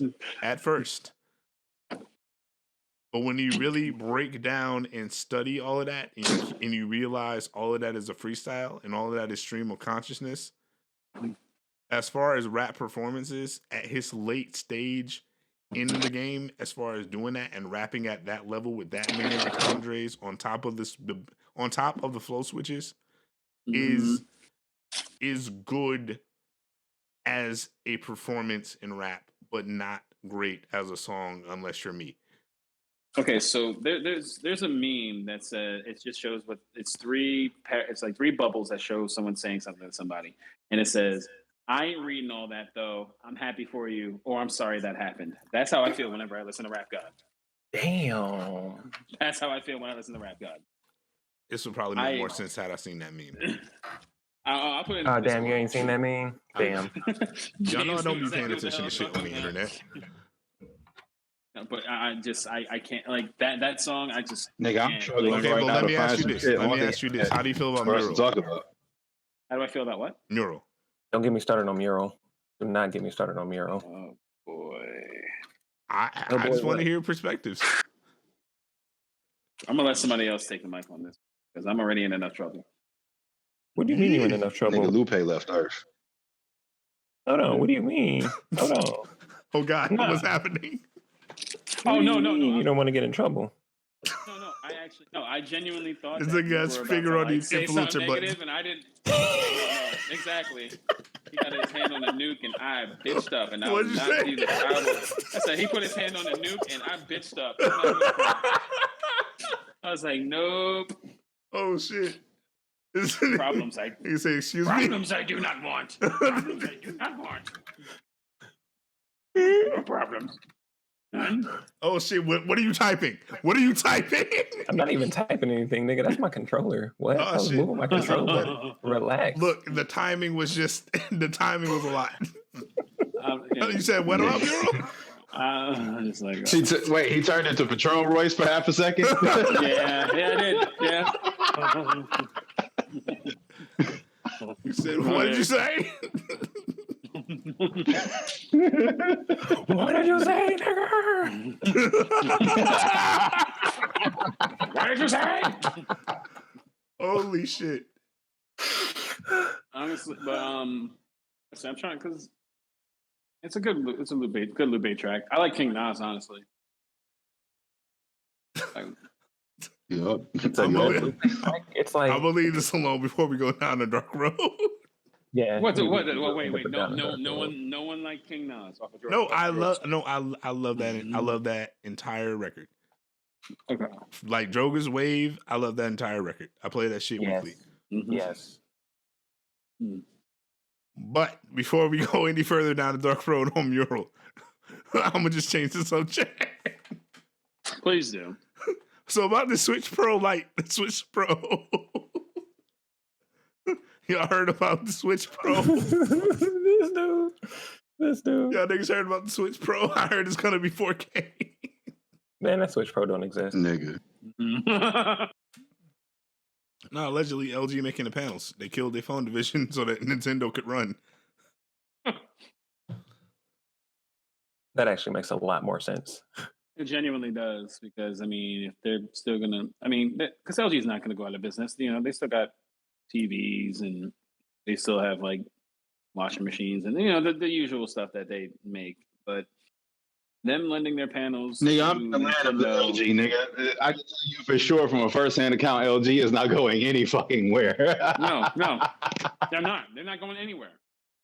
Nowhere. They make fridges and shit. Like, no, they ain't going anywhere. Tell us about it, Korean man. What does LG run in your life? Nigga, LG is everywhere, nigga. These niggas are like Big Brother. LG like Amazon. These niggas probably are. LG like Amazon in they section. Korea got three things: Samsung, LG, and niggas dressed like BTS dancing down the street. They got those three things and those three things only. Niggas pop locking. Niggas pop locking in the subways. Yes. It's nigga, no. Nigga, no. Drifted up to the curb, popped and locked into the club. Yeah, no, that's how I love that joke. That shit is hilarious. That joke was, he said, "This man's from the future." No, but like that, like they have a really strong market, especially in their hometown. Like one would hope that they do. You know, that would be like if New York was where the most iPhones were sold instead of California. If LG was popular anywhere other than So yeah, like I mean, don't front. Like there are some people that'll sit there. I don't own nothing LG. Yeah, but your mama do. Your sister does. Your brother does. I promise you, they do. Like right now, your girlfriend's probably getting cooled off by an LG fan. That motherfucker just going side to side. Yeah. Not side to side. I am speechless. Yes. I am speechless. Yes, their mobile division is dead, but they are by no means dead. I don't think they ever will be. There's certain companies that just have put in enough work that they're never gonna go dead. Niggas thought Sega was dead after Dreamcast. Boy, were we fucking wrong. Yeah. Blockbuster still has one location. Nigga, the Yakuza games go hard as fuck. Nigga, the Yakuza games go hard as fuck. It took a while for them to get for it to get there in terms of popularity, but yeah, them Yakuza games go hard as fuck. Nigga. You see how long it took Persona to go really like pop, like bro. That's crazy. Yeah. To me. Because I thought immediately, like, yo, this is about to take off now. Like yesterday when I was playing Persona 4 way back in the day. And no, it took like 15 years. Like, took like 15 years for it to go there. Go ahead, my bad. I think like one series that really got people's attention towards that particular genre that got it started was Shenmue. Shenmue was like that. You know, just regular. Also Sega. Yeah. Sega is low key like Mafia. Well, got that whole genre of Mafia / Yakuza games popping off. Like Shenmue was the first to do that. Because I remember I was like, damn, this is a solid ass game. Like I'm like, I wonder how long I've been playing it. 9 hours? I got really sucked into the story. Gameplay was dope. Yeah, all I asked for. In doing my research in open world games in general, that really was the basis. Speaking of, I would say touched Outriders yet? No, not yet. I'm getting to it. Hold on. Super Mario 64, Shenmue, and Grand Theft Auto 3 are commonly looked at as like the pioneers of open world gaming and shit. Absolutely. Like, wait a minute. Crook saying that Eminem dropping a new project this weekend. Oh. Wait, what? He heard you talking shit, Jason. He heard you talking shit. I know. Now I'm getting bars. Wait, hold on. You lying, my nigga. Hold on. Where's this at? I don't think it's gonna be an album, but he's dropping something allegedly this weekend. Yikes. Crooked Eye Twitter. I'm gonna get barred into oblivion. I already know it. Damn it. Yep, you sure are. It's your fault, man. It's your fault. And that's when I'll be. And that's why I'll be taking a personal leave of absence from the podcast for the unforeseeable future. I will block some of you niggas. I swear to God. Is this on his Twitter that he said this? Yeah. thought you were just throwing jokes. Hold on. C's article: Crooked confirms Eminem dropping this weekend with brand new project. Ready for those reactionary articles? It's number 3 on top. Breaking news: Snoop Dogg just dissed Eminem on new album. And I ain't no. See. Wait, hold on. This is a read. What? It's a read. That whole breaking news. Snoop Dogg just dissed Eminem on the new album, and they're showing the lyrics to show what was like what were the disses, and it's not. It's just words that so happen to be associated with Eminem's albums. That's it. It's too spread far. This makes no sense. Never makes They sense. might be trying to say it's a subliminal diss. Here's the thing. If Snoop's gonna diss you, right. I feel like that too. I feel like Snoop is not from that era of like, I'm gonna try and, say some slick shit and hopefully people get it. Like, no, if Snoop wants to say some shit about you, he'll say some shit about you. I mean, the thing that got all that started was Snoop saying he could live without fucking Eminem record. I mean, yeah, no. Like, I mean, I'm not saying that I like wholeheartedly 100% agree with that. I agree with most of it. Like, I like at this point, it's just kind of okay. I'm just gonna go ahead and say it. Like, it's just kind of archaic because he hasn't really evolved as much as like most people with his level of skill should have by now. He hasn't. That's a lie, but okay. No, he hasn't. He has not evolved. Oh, let's discuss it. Have you heard Darkness? Let's discuss it. Have you heard Darkness? Have you heard Darkness? I will see your darkness and raise you a venom. That's not even how that works. Venom is hard. Sure it is. It's not at all. not. Not at all. No, it's not. And Venom is hard. Like first of all, we need to acknowledge that M is like the king of creating that motivational rap shit, starting with Till I Collapse. And Venom is one of the evolutions of Till I Collapse. Like that needs to be in niggas' workout playlist and shit. Like, so yeah, we're not about to go there. By the way, rest in peace, Nate Dogg. Rest in peace, Nate Dogg. Yeah, no, I'm with you on that. All right, well, I can see this is a conversation we're going to have another time because I'm just saying. Like I said, we got music to be murdered by. I was trying to instigate and get you. We got a whole ass 36. We got a whole ass 36 songs to dissect. I just know you got bars coming your way. Yeah. Take Jason, break him like Masons. Leave the little kitty in his playpen.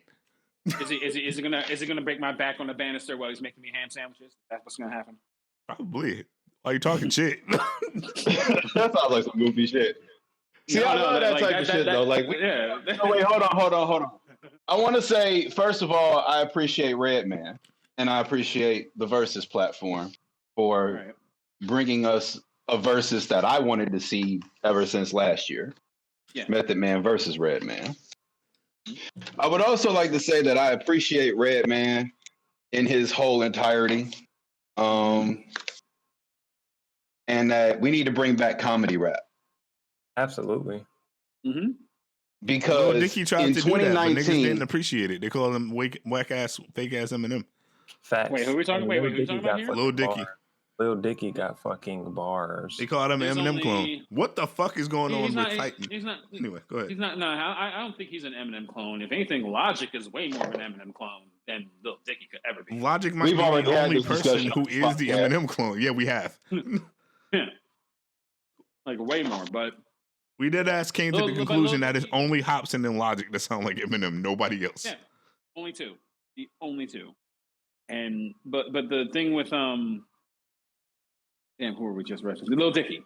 The thing about Lil Dicky is I like self-depreciating rap. Like, why can't you make fun of yourself? Absolutely, we might have to add Joyner. We might have to add Joyner to that list just a little bit. Oh, yeah, we have to add. Yeah, definitely, 100%. I realized that listening to Keep It 100.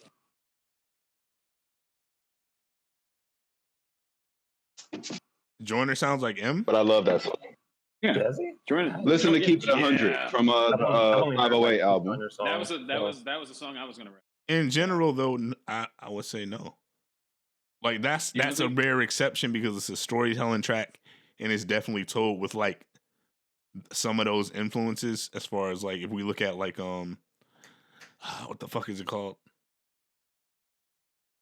The one from the Raucous record. The Eminem track. Raucous record. Wait. Was Sound Bombing 1 or 2? I don't remember. I'm so it's been so fucking long. And most of that shit I had on bootleg, so like I don't know exactly where it's from. Okay, fair enough. Yeah, that's true. That's kind of crazy that they had Eminem and Zach De La Rocha from Rage Against the Machine on the same fucking album on the Sound Bombing. That's so bugged to me. Only in hip hop because you get Eminem and Zach. It's funny you mentioned. It's funny you just brought up bootlegging, and yesterday we were talking about music piracy as a lesson. Yesterday. Oh well. At my job. What time period were you talking about, or just in general? Just in general, we weren't talking about a particular like period. I feel like the lessons that we teach are outdated as hell, and some of them just straight up not appropriate for one reason or another. But yeah, whatever. Like how it beats some video games at GameStop, so I'm not gonna complain, my nigga. Man. Oh no. Oh yes. Christ. Oh yes. Oh man. Time is it here? Oh, okay. It's not late It's at like all. 11:15, isn't it? Yeah. It's like 11:15. Oh wait, what am I talking about? Everybody doesn't usually hop on MK11 Ultimate until like 12:15. Might do a little bit of that. Are you gonna bust some heads open? What does my nigga say? What my nigga say? I wish you all the best. Yeah, I wish you all the best with that, my nigga. I wish you all the best with that.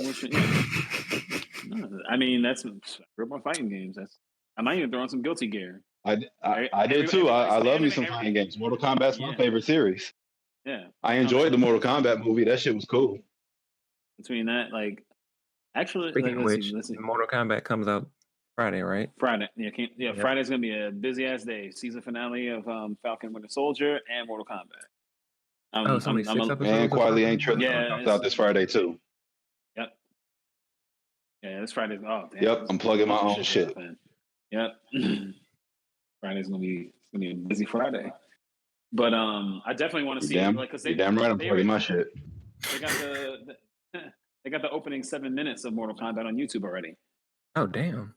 Yeah, like the Sub-Zero versus Scorpion versus Lin Kuei after they kill his wife and son. And I hope I'm not even gonna say spoilers. Y'all should know the story by now. The game been out since '91. But like, yeah, I'm just saying. For anybody else is like, no, like I said, I saw the movie. It was good. I saw it like 2 weekends ago. It's everywhere internationally already out. It's been out for a couple of weeks now. It comes to the US this Friday. This Friday. But yeah, I saw it. It was cool. It was cool. Okay. All right. I mean, I still need to know who. I don't even know who the dude that they were advertising as. Like that's not in the movie. That's not in any of the games at all. And I'm like, all right, for the sake of this argument, we're just going to name him. Oh, the new nigga. But fuck him. I can tell you like from person. But fuck him. Damn.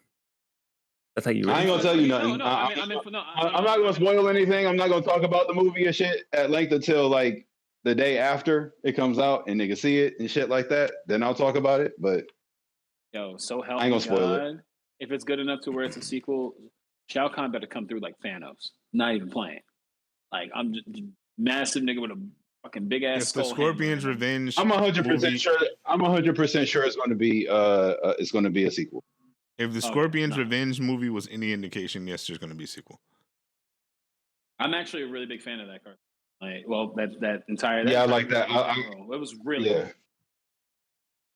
I had some gripes with that one as well, but yeah, but generally speaking, I put it basically on the same level as the MK movie, the new shit that's about to drop, that did drop, depending on where you are. 8 out of 10 for me. It's enjoyable. Okay.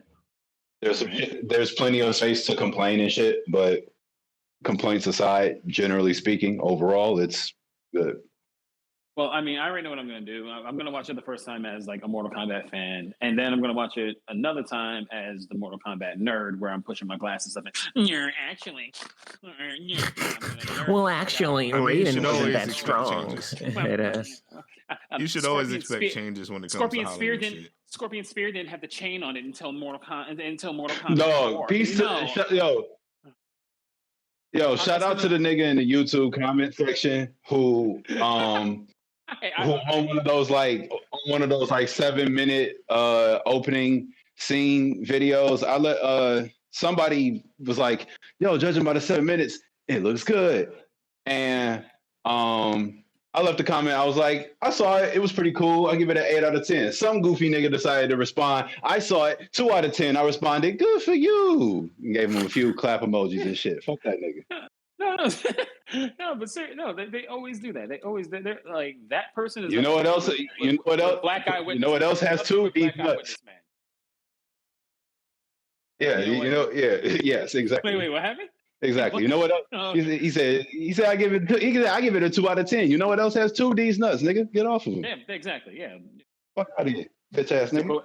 To quote Eminem, "Won't you please jump off my dick, lay off, and stay off? Like bounce, like get the fuck on out of here." Like I don't like if I convey my opinion or something, and someone has an opinion that's contrasting, but is actually worth like engaging with, then okay, I'm all for that kind of debate. It's something healthy or whatever. And then at the end of it, you have one perspective, one has another. Maybe somebody learns a thing or two along the way. All right, I'm here for that.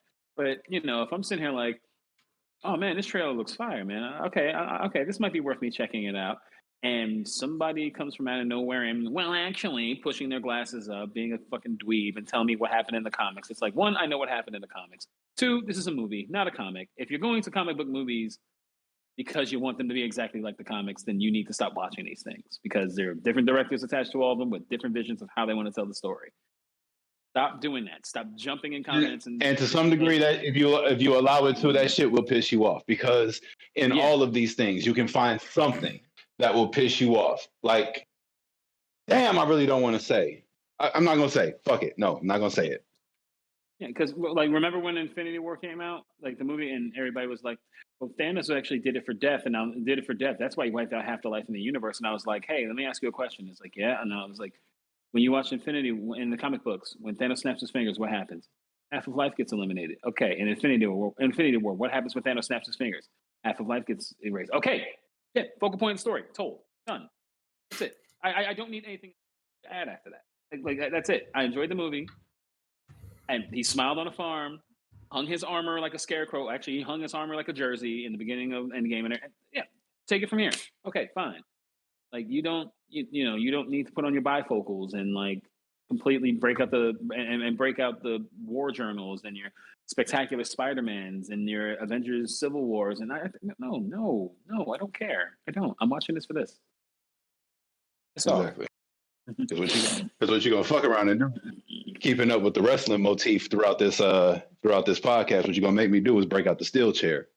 Oh geez. Bash ass over the head. Straight concerto. Yeah. Oh, damn, talking about concerto and niggas. Okay, all right. I see where this is going. Edge and Christian with it. Like, oh, bang. Exactly. Oh no, I'm a wrestling fanatic, so yeah, I know. You don't be ashamed to drop any kind. I'm a fly at him. No, I'm a fly at him with the chair like my nigga Shane McMahon, dog. Out of nowhere, just fly at the nigga with the chair. Yo, and that's romance about the ring. You know what? That's what I love about wrestling. Only in wrestling can you lay somebody up against a turnbuckle, put a trash can on them, jump from the other turnbuckle to drop kick that trash can into a nigga, and it's like, yeah, that makes sense. If you saw that happen in any other aspect of life, you would be like, what did he do to where that was the only person you could go? What did he do? To go through all the effort. This is a lot of effort. Mentally and physically, to go through all that effort. What the fuck did this guy do? It's like, this nigga did something. What the hell did you do? What did he do to make them niggas that mad? That mad, yes. I'm just sitting here like, I'm like, okay, for me to prop up a ladder, put you on it, get onto an even higher surface, and leg drop you while you're laying, no, you did something. You did. you stole something, you drank something, you shorted You said somebody. something No, about you my did. mama. You said something about. Oh no, that's like a like if I see you like lay somebody out and then you get a bag and turn it upside down, thumbtacks get on it, and you lift this motherfucker up to slam him on said thumb. No, they did something. They did something. Oh, did anybody see that dude get rocked in the back of the head by that fucking bat? By that dude in the bat in the barbershop? Yeah. No. Wait, what? No. Yeah. I've seen it, yeah. The backstory for this, for those who don't know, is apparently this dude snitched the dude that hit him out, and he ended up going to jail for 5 years. That's why he was saying 5 years, 5 years. I loved you, and you snitched on me. No, come outside, come outside. Now, there were some funny things. There were some funny takeaways from this video. Like after dude got rocked, Oh, shit. and he got up out the chair, and homeboy still was spraying him with the alcohol on his head.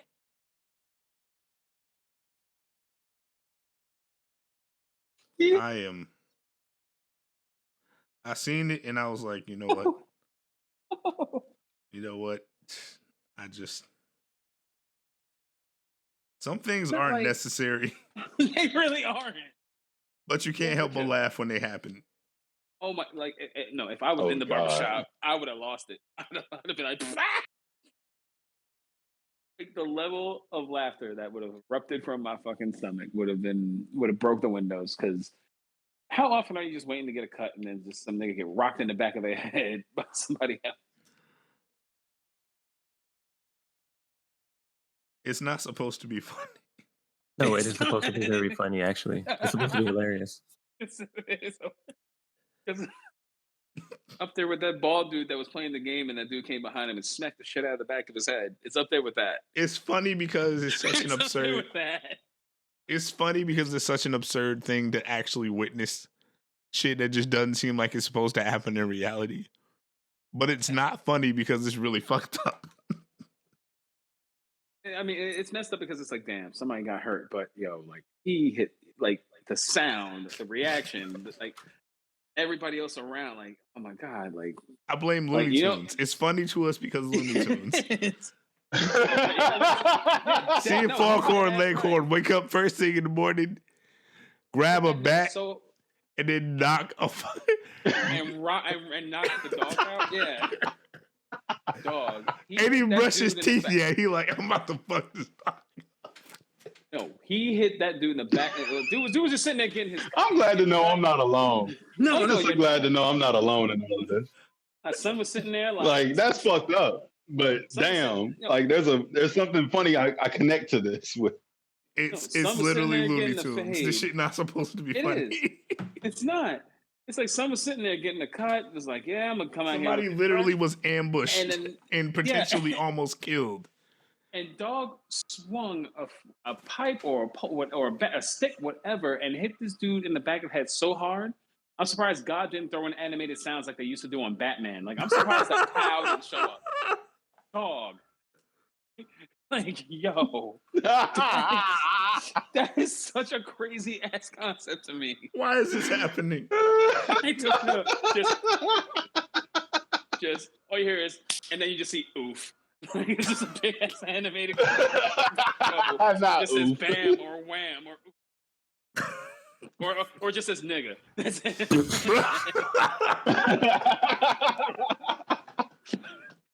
Nigga as an onomatopoeia is hilarious. It's amazing, isn't it? Why is any of this happening? Because it's the Shitpost Boys pod. That's why. Yo, somebody has got to make that a thing. I might find a video and actually do that. I might actually have to do that. Because now I want. That's gonna make you go viral if you do it right. That'll make you go viral if you do it right. If you just find hood fight clips and shit and just add sound effects and onomatopoeias and shit like old Batman in the 60s with Adam West and shit. Rest in peace, Adam West. Trust me, you will find your niche. Just keep doing that shit. You found it. You found it here. I'm picturing the clip starts with like the actual old school Batman and Robin fight where it's like wham, pow, and then the next clip is just like dude getting hit in the back of the head and just like bam, and then like another punch is about to fly, and then Onyx comes out of nowhere and does slam that let the boys be boys. Bruh. Keep the onomatopoeia going. Keep the Bruh. onomatopoeia going. Just keep it going. just an endless cycle. And then whoop, there it is, or like whatever. Like just keep that going. Like something like that. But why are we like this? I don't know. I don't. Somebody save us. When I'm working. Somebody save us. This is dead ass stuff that I think about when I'm working. Well, speaking of Onyx, I just found out that they put out a new song like a week ago, and that shit is hard. Really? Wait. I just feel like it was Fredro and everybody else. Sticky, Fredro and Sticky, everybody? yeah.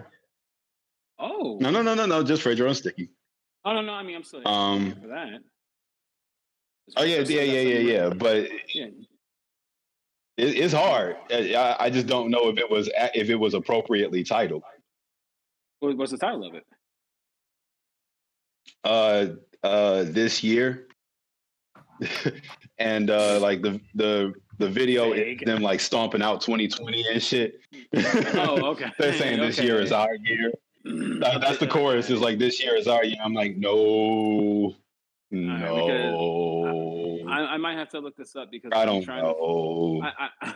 I've been trying to find ways for Fredro Starr to get back in my good graces, so I might look this up because for those of us that don't happen to follow battle rap, Fredro Starr decided that he was going to battle Keith Murray on a league called MC War here in Atlanta, and Keith Murray wasn't on drugs; he was drugs. He was drugs. Like it was bad. Like told Fredro Starr he was going to make his sister pee in the bed and that he would beat him in the head with a log. Like dog, it was Fredro wasn't much better. So, God. Speaking of, wait, hold up. I just got this whole time at the beginning of this episode. I was working on promoting Quality Aint Trilogy once again this Friday. I just got a shout out to Kapow Comic Book Show on Instagram for liking that video. Like, and Kapow is their avatar, their profile picture. We are never gonna look at that shit the same way again. I already know. Never gonna look at onomatopoeia again. I made it look like balloons. Cartoon balloon sound effects. We're never gonna look at it. Oh wait, hold up. They already released a whole ass album. Onyx did on April 9th, apparently. 13 songs, 40 minutes long. Let me look this up. Hold on. It's called Onyx for Life. This cover art is interesting to say the least. But Onyx for Life. Onyx for Life. Onyx number 4, Life. That is a very in-your-face album cover. I would expect no less from Onyx. Damn, I think I look like a train. In terms of the graffiti, the graffiti's fire. I'm just saying he looks just like. Yeah. I figured that's what you meant. Yeah. Looking at, he looks like a train that I grew up looking at. Like, that's fire. I mean, it's really in your face. I mean, it's not like Lil Nas X, like strip teasing on a python that's straightened out, but like no, it's out there. Capadonna's on a song. Yep. Oh, I'm gonna hear. Year. That's it. Oh, with Mad Lion. Yeah, Planet Asia. The song with Planet Asia, we got you. Yeah, that's the song that I was talking about. Okay, because Planet Asia is dope. I've been to Planet Asia since him and Rasco were doing Cali Agents. So like, yeah, I'm always down to hear new Planet Asia. Okay, all right. I'll have to give a listen to this when we get out when we get off this. Wait, they actually have a song called "Snitches Get Stitches." Of course they do. I'm not even surprised. Snitches get stitches. Yo, y'all almost 50. Why are y'all still making Snitches get stitches songs? Why? I mean, it's on brand. It is, but right. I don't want to hear these dudes. It's appropriate considering all the hip hop snitches and shit. Well, I mean, these dudes are telling on themselves more than they're snitching on anybody else, really. AR Ab. Well, yeah, that's the thing. That's the thing. They're all telling. That's the thing. Rap snitch conditions. Rest in peace to MF Doom. Yeah, well, but that, and we can also throw Boondocks, the whole story of Gangstalicious. Like that show was a lot more prophetic than like people give it credit for. Like it pointed out that fashion was going to go in that particular sense. It pointed out that more rappers were going to snitch on themselves, not just in song, but in interviews and everything. And plus, anytime I get a chance to listen to the plot synopsis of him, Gangstalicious, beating the hell out of a record executive with a tennis racket and a bottle of Hennessy. Dog. That's the most death for making Gangstalicious that damn ridiculous, dog. Like one of the dopest MCs of all fucking time. Most deaf. Wasn't we supposed to get a new Boondocks? To play the role of Gangstalicious. Yeah, but they were. We were, but I think that they someone said, "Oh, DC Young Fly is going to be voicing," and then everybody was like, "Nah, we good." I'm straight. I don't. He's going to be voicing who? Voicing. Yeah, who? That's probably why they didn't go through. Well, I think the rumor was supposed to be that he was going to voice Granddad, even though John Witherspoon's son does a perfect Granddad, and it didn't even look towards his direction. And he said, and John Witherspoon's son said he wanted to do it. And instead, they went with DC actually Young he Fly, went more depth than that. I followed JD, and I watched that video where he was breaking down like his whole process of all of that and shit like that. He never said it was DC Young Fly. He said it was somebody that people know and had no like connections to the family, had no ability to do that voice whatsoever, but they were going to do like some ADR AI voice technology shit to make it sound like Granddad anyway. They just needed somebody to deliver the lines. But wait, was it really supposed to be DC Young Fly that does the voice of Granddad? That was the rumor that was flying around, yeah. That DC Young Fly was supposed to be doing the voice of Granddad. I hope that wasn't the case. If it was, nigga, fuck that. Yeah, I love DC Young Fly, don't get me wrong, but Granddad from the Boondocks, DC Young Fly? No. Now, good luck to the people that are actually going to have to use the AI in order to do John Witherspoon's voice, because that man had one of the most distinctive voices out there. I feel like in regards to all of that, I feel like one or two things needs to happen.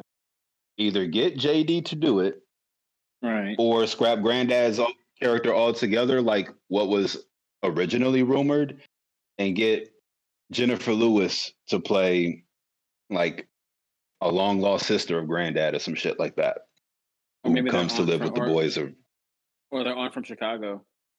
That could actually work. Yeah, Jennifer Lewis, that would super work. Jennifer Lewis as their aunt from Chicago would definitely work. And like, I mean, well, you can't have Ed Winslow Jr. on there anymore because Charlie Murphy's gone, and no one's going to replace that voice. I'm sorry, that's not going to happen. Hell no. Hell. Rest in peace to Charlie Murphy, man. Rest in peace to Charlie Murphy. So that means Samuel. Man, when I first got out here to Korea, I was telling my brother I'm Charlie Murphy in the Boondocks. Like I came out here for the bitches, but you know they be wearing them curtains and shit. You can't see them. Like you see nothing but the eyes and shit. Yo, speaking of that, who was it? A music critic said that you know that song "One Call Away" by Chingy. Oh shit! Oh god! Yeah, where are we going with this? Yeah, where are we going with this? Like he was like playing the video, and he was like, "You know what? This doesn't even need a long, detailed like review. Here, I'm just gonna play this clip that'll sum up this song for you." And it was Charlie Murphy's character Ed Winslow going, "Smiley face, bitches love smiley faces," and said that was one call away. Nigga. Hey yo, jokes aside.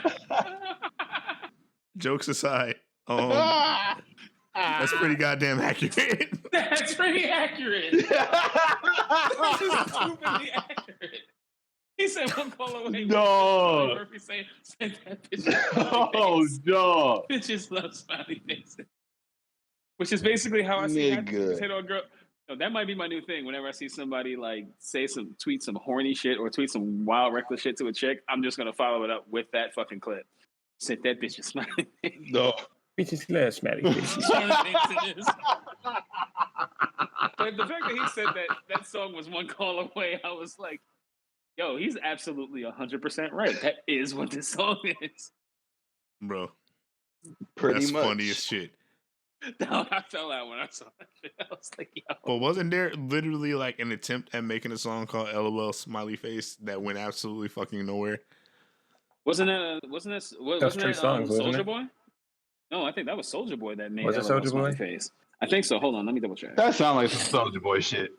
That's one. That sounds like some Soulja That's Boy one shit. of those things from that there. Oh wait, no.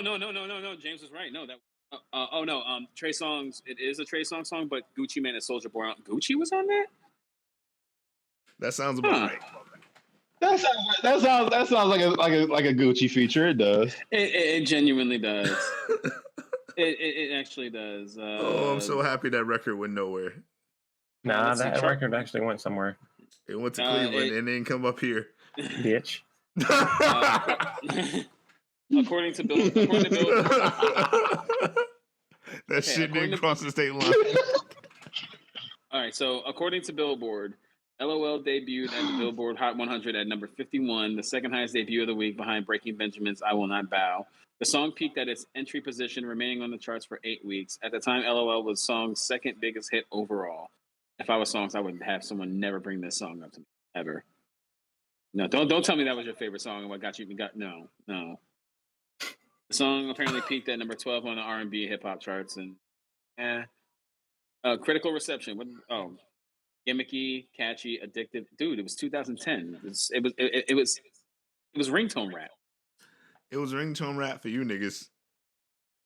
No, I was listening to it 2010. Dog, I was like living here during that period was painful. Painful.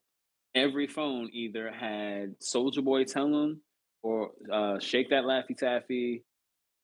And for some strange reason, it's a song with T.I. that had trumpets in it. Take your pick on that one. Hey yo, let's show Toomp some respect real quick. Oh no, love him, but like we are not gonna horns everywhere. I can't sometimes. I can't. That was an era though. That was an era, but he brought up and killed that era all in one shot. I'm just sitting there like somebody said, if you could describe T.I. in 2 words, what would you say? And I was like, horns everywhere. That's all I hear whenever I hear a T.I. song. Like, Jesus, okay, we get it. You love Miles Davis. Like, stop. You love Duke Ellington. Chill. Relax. I know. I love him too. He talked to him like Jay talked to Guru. Is that what you're saying? Ooh. Bring in the horns, Guru. Oh man. Either way, niggas was listening to ringtone rap in 2010. I was definitely off the Kanye that year. Kanye had a hell of a run that year. I was definitely listening to like 2009, 2010? 2010. Gorillaz. Yeah, 2010, yeah. I was on the Gorillaz heavy. Same. What else was I fucking with? I feel like that's when I was fucking with Strange. Strange. That's when Rick Ross was on every fucking song. I think Drake.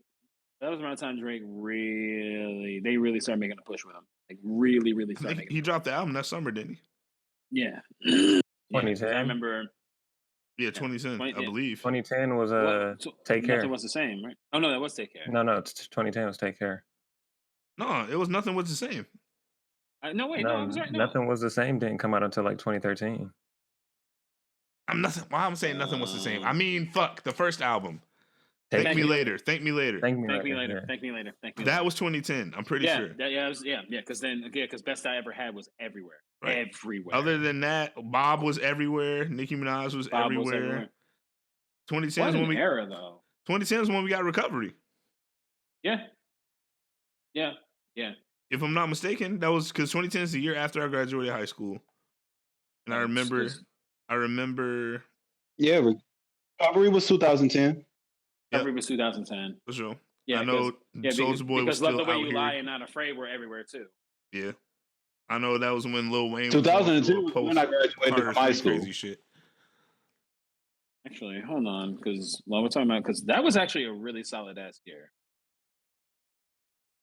Really solid. 2010, I think we got Kendrick's first album, his first major studio album, Mad City. Good Kid, Mad City.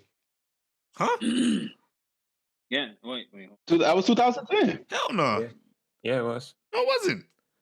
Yeah, I think it was. Good Kid, Mad Yes, City it was was. not 2010.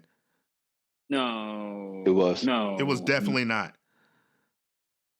No way in fuck. That was 2012, nigga. October of 2012.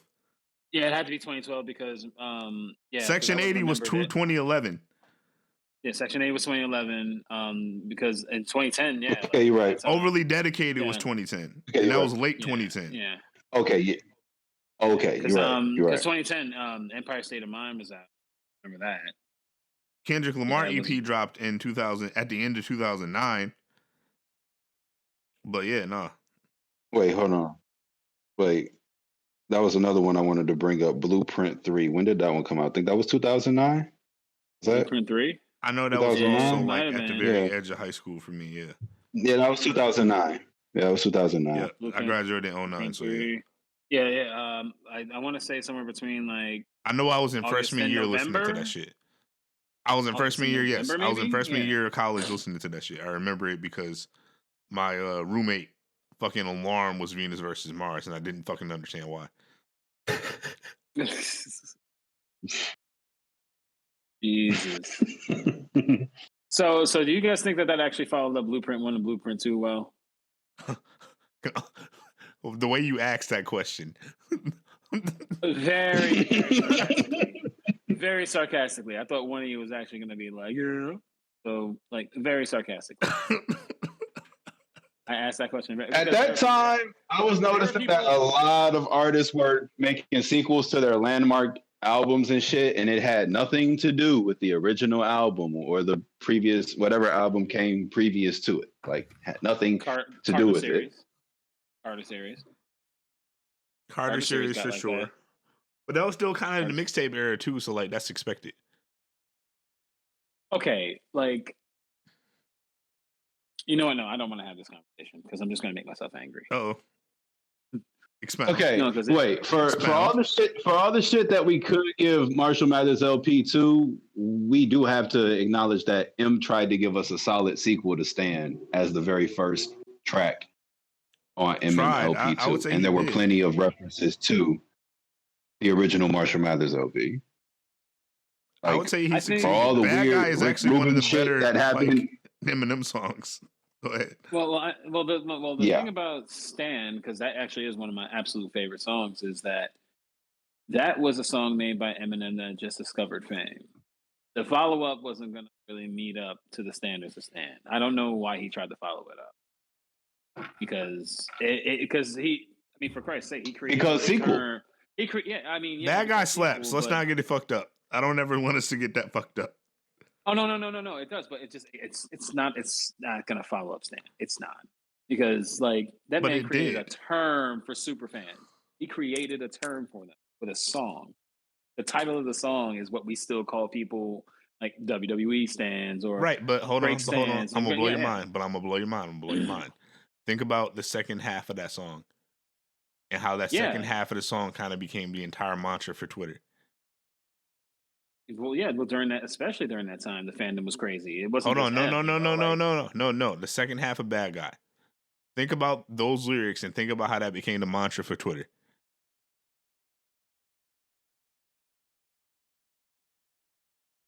Thinking. Yeah. Okay. Yeah. That about sums it up. Eminem started cancel culture. Yeah, Eminem. Like the white boy giveth. Think about how it started. Jesus Christ! Now say you hate homos again. I also represent every single. Yeah, that shit is crazy. That shit is nuts. Created cancel culture, created stands, created the very people that do cancel culture, created the term for the people that do cancel culture, and created cancel culture. So Jesus Christ, I don't. I got nothing on it. You know what? No, I do want to have this conversation. Wayne, where does he stand with y'all? What do you mean? Overall, Wayne. Like overall? Like in terms of his music, like if you were to meld all of his music into like a cohesive piece, and that would be determine where he stands in your hip hop ranking, where would he be? Somewhere in the middle. The top 10, like so, like 5 to 10, like somewhere between 4. No. We're not. We're not doing. No, We're not no doing top top 10s. Okay, 10. okay, No. okay. All right. No. Nobody should ever do top 10s. That's been such a toxic point of contention in rap for so fucking long. To a point where on the Joe Budden podcast, everything is a quote unquote top 20. It was a running gag for like the longest time that anytime somebody was dope or they mentioned, it's like, well, where do you rank Luda or where do you rank Fab? And they're like, top 20. Or like they would name like 40 artists and somehow they all fit in the top 20. That's because they was on the air and they had to be politically correct. And we have gone way over the 20-minute allotment for this episode. Yeah. It is 2 hours. Oh, nigga, we've been on for 2 hours easily. Yeah. It's 2 hours to the T. But we having fun. We had 2 hours and 23 seconds. I'm having a blast right now, like seriously. But, oh my god. We didn't get into James' influencer bag though. I feel like he holding out on us. What? I do. I feel like you're holding out on us. Tell us how to become influencers. Give us the keys. I don't. There is no. No. There is no formula, man. There's no nigga. You just he basically said we don't believe you. You need more people. You just do it. I don't know, man. You just fucking. This nigga got. We don't believe you. We need more people. You're the only nigga in this podcast with like a legitimate following, and I understand like the need to be quiet as a consequence, but at the same time, it's still funny to point out. The influencer thing obviously is a tongue in cheek thing, but it's also fucking hilarious because it's absolutely true. It is true, It genuinely is true. is. It is. Do you hate it yet? It is. What's it No, like? actually, Tell us about what your days are like on the worst days of being an influencer. Yeah, I'm about to say, I have 2,226 followers, and I don't have nearly the insanity that James has on his account. I know he's getting his 10. He's in like, where you at, James? Like 14,000, 13,000, 20,000, 18. 20,000. That's 20. I'm gonna call it 20. Let's call it 20,000. Man's got 10 times the amount of followers I have, and I like because I'll just be like, if I get a retweet, not even kidding, if James retweets my shit, I damn near go viral. That's how crazy it is. I'm like, really? That don't seem to work for us though, because like he retweets because he fucks with the music. He retweets the music. But I don't know why it's so hard to break through with music on Twitter. I don't know what platform we would go to outside of TikTok, but it's like we don't make TikTok. Because everybody, that's the last place you want to go for music. TikTok. We don't make TikTok maybe music. Unless it can be danced to. Yeah, literally that. Like, we don't make dance music. Like, there's a nigga in the group who does make dance music, and I feel like he would do well on TikTok, but he don't really take advantage of it the way he should. Sometimes. Because I'm trying to remember, what was it? That first let me hop out the motherfucking port. That started because some dumbasses on Vine like that, and that song ended up charting. It'd be like Dude, that. actually, it ended up like I think what was it like number 45? Same with Watch Me Whip and Watch Me Nay Nay. True. Oh, But have you heard about have you heard about what he's? Holy shit! I don't want to go there. Yes.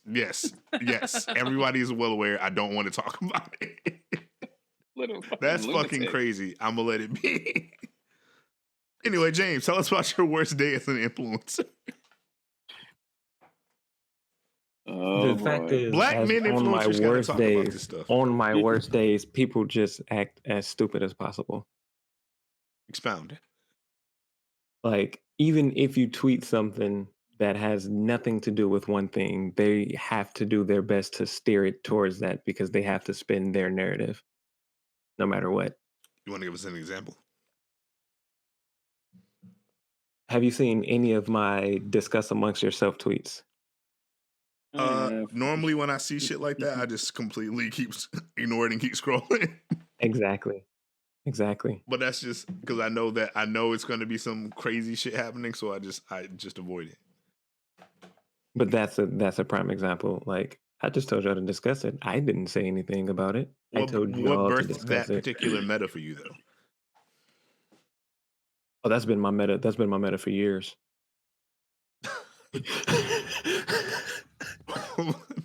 in that time frame, literally in that time frame between like 7 and 10 a.m.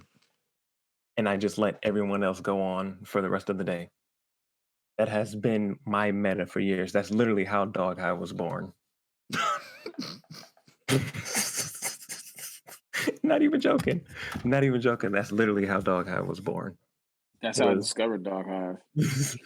Was us just doing dumb shit in the morning and then just letting it just fester all day and just walk around and just walk away. So would you say you created toxic Twitter culture? Absolutely. I don't think he. Well, yes. I mean, yes. Well, yes. I think also. Well, also what I think was what also helped that was during the those like high points of the Dog Hive network. There wasn't a lie told. Everything that was displayed was factual with screenshots and links and everything else. So there was no way out for that person or those people. And I mean, I'm talking to a point of where the nanosecond you saw that Wolf Blitzer picture under his name, you knew you were in for something. Bruh. Like, I remember they would get like tens of thousands of retweets at one point. It was insane. I was just sitting there like, damn. So within that, for the most part, would you say that it's better to have a small account than a big account on that particular app now? I think it depends on if you use it to escape and like if you use it to like laugh, because you can't, it's difficult to like laugh from a small account or to see all the funny shit from a small account. Like when I was a small account, I was always connected to bigger accounts, which is one reason why I'm a big account now. Like no matter what, I was always connected to somebody that had at least 10,000 followers, no matter what. And I was always getting retweeted by them, and that's when I always got the exposure because like I just always clicked with everybody and it didn't matter. But before them, like my timeline was boring. If you want to stay low key and if you don't want people like saying stupid shit to you all the time, then yeah, you stay low. But outside of that, if you want some sort of exposure, then yeah, you try to go and you try to build, maybe not necessarily be an influencer, but you try to build and you just try to make connections no matter what those connections turn into. I can see that being like the definite like 100% case in that regard. I think who was it? I think it was Ice that said if there was one thing he wished Twitter would like get rid of, it was the ability to see how many followers someone has. Yeah. Because apparently, yeah, like, and I at first I didn't kind of get why. First, for a few years, I was like, man, I'd be showing this all the time, and then it was like I think I went viral, and I was like, if this is what they got to go through every single time they tweet something, no, Twitter would be Yep. miserable, and it's all because people see how many followers somebody has, and it's just kind of like, and then you got the jealous people that go at them, and it's like, yeah, like all you have is Twitter. You're only popular on here. You're not popular in your actual life, and blah blah blah blah blah. And in some cases that is the case, and in some Who the cases that's fuck not. cares about being popular in real life, nigga? That's not That's a the fucking argument thing. that's the argument that people try to give to the really popular tweeters when they get roasted, and you're like, yeah, okay, That's you think you're stupid cool as because fuck, though. Who the fuck would want to be yeah, popular in regular fucking life as an adult? yeah. That don't do anything. That does nothing. That And makes you a target. That's it. Hold on, and that's the thing, because I remember Ice. Oh, this is so fucking funny. A few years ago, back before Sasha made her new account, she did a rant on my account because she had my account, right? And Ice had quoted the tweet and said something, right, trying to get his people on me. And I dead ass laughed and was like, "You absolutely right." And he came back and was like, "Damn, this ain't even fun." Yeah. You can't bully me. You can't bully me. I'm going to agree with you. And once I agree with you, it's not going to be fun for you. I'll never forget when because I've seen people get ice out the paint, and there's been two times that's actually happened, and I thought it was absolutely hilarious both times. The first time Ice tried to No, I'm sorry. This is the one time, and then there was the other time that got him in the shitload. No, the other two times that got him in the shitload of trouble. James, do you remember when he tweeted that the brothers pick? Oh shit. Yes, I remember. The LGBTQ community got him the fuck out of here. Oh, they lost the shit on that one. And then the second time was when it's basically anytime somebody, like, if he like goes at somebody and they're having a back and forth and everything, and then it's just like, and then Ice will be like, "Dog, I'm Teflon. What could you possibly say about me that people haven't already said about me?" And all you gotta do is tweet that picture of him in that driveway in LA on the floor because he ate too much of a weed cookie. And Maul from Joe Budden Podcast was the one that shot the picture, and Ice explained the story. He goes, "I'm sitting here, heart racing. I'm thinking I'm dying. I'm crawling in the driveway, and I'm thinking Maul's my boy. What does this nigga do? Bring out his phone and took a picture and posted it on Twitter." And everybody was like, "Yo, if I don't That's toxic as fuck. Post me, it's toxic as fuck." But I mean, that's some shit I would do. So I'm just like, oh man, let me never get high around you niggas. No, don't. Because I like, yeah. But I mean, having a massive following is like, because I mean, mine's not massive. It's not normal, but it's not like massive. But I'm just sitting here like, I'm just glad I got the traffic I got, and I don't get the traffic that James gets. Because fuck that. Nobody wants that traffic. I feel like if I was on my original account, I would be up there. But no. There was no cleansing that. I had to burn that. I had to kill that with fire. Okay, interesting question that I was just thinking about. Let's say you meet a girl, right? Oh shit. Fine as hell, mad cool, mad chill, Both really of into you. All of those things don't match. Like, so go ahead. No. Okay, all right. I'll make this more make believe. A unicorn jumps over y'all whenever you guys are chilling. How about that? There we go. Okay. That sounds about. Now, yeah. So, a week later. No. Okay, so y'all like talking for a month, and you're about to ask her out, and then someone says, "Have you seen her Instagram?" And you see her Instagram, it's bikini pictures, and she's got 120 something thousand followers. Would you still want to get with her, or would you leave her alone?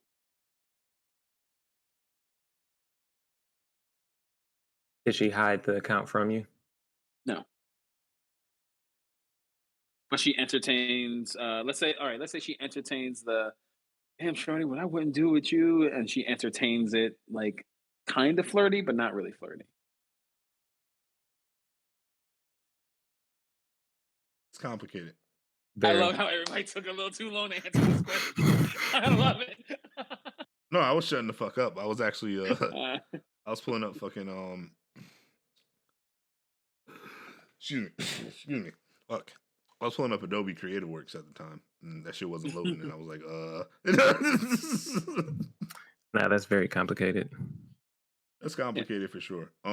Because I mean, it's not that she's cheating. It's not like, well, not even that it's cheating to begin with. Not even that there's cheating to begin with because you're not together. You're about to like make her. You're like about to be like, "Yo, must be girl, whatever." About to just cut off everybody else, and then somebody's like, "Yo, you seen her Instagram account?" And it's just like, I'm old. If my situation fall apart, I'm not dating nobody. I'm not. I've seen the new rules and the new folk ways. I'm good, actually. Bruh, it's like I always tell my single homies, and I don't got that many. I pray for them in this dating pool. Like, we've had the conversations. Yeah. Good luck out there, fellas. And other people, no, because I've seen niggas are competing with looks like, and niggas are competing with dumb shit because they're afraid. We shouldn't be competing for people who are for everybody. I think that's where the race gets lost. Like, I know we're not, for some reason we tricked ourselves into thinking it's an insecurity thing. If you don't want to be with somebody who feels like they're obligated to force their attention into these widespread broadcasting methods that we use on a consistent basis because it's been so normalized. But you shouldn't. It should be perfectly within reason to be like, I don't want somebody who I've seen time and time again, or who I see fit a particular mindset who time and time again has aired out their dirty laundry and looked stupid in public. And I'm not insecure for not wanting to jump into in the line to be the next nigga. Fair. I honestly want like the young dudes to really recognize that like some of this shit is ego. Sometimes you want certain chicks because like it's a good look for you, but it's bad for you in every other aspect. Facts. Because women have done that for years when you stop to think about it. Women have wanted to do with everything and been willing to sacrifice themselves for it. And they talk about it all the time. Now that the tables have kind of turned with the way that we commodify our lives for people, bro, there's nothing wrong with not wanting to date an influencer. Just like it was fine when they didn't want to date the rapper who wasn't on yet. Like, you're an influencer, but like, it's just niggas think you cute. That's about it. Like, you're not really getting paid for it. There's no contracts. Like, I just got to deal with niggas at 4 a.m. DMing you and you complaining about it. Like, it's no upside. It's just all the negative aspects. It's not like niggas are throwing you. It's not like, and the vast majority of them, keep in mind, there are some, but it's not like the vast majority of them are getting like crazy bags off the shit and like, yo, let's just hop up and go to Greece right now.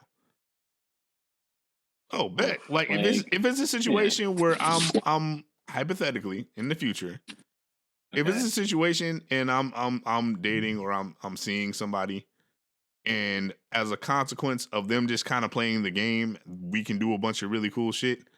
Sure, I guess.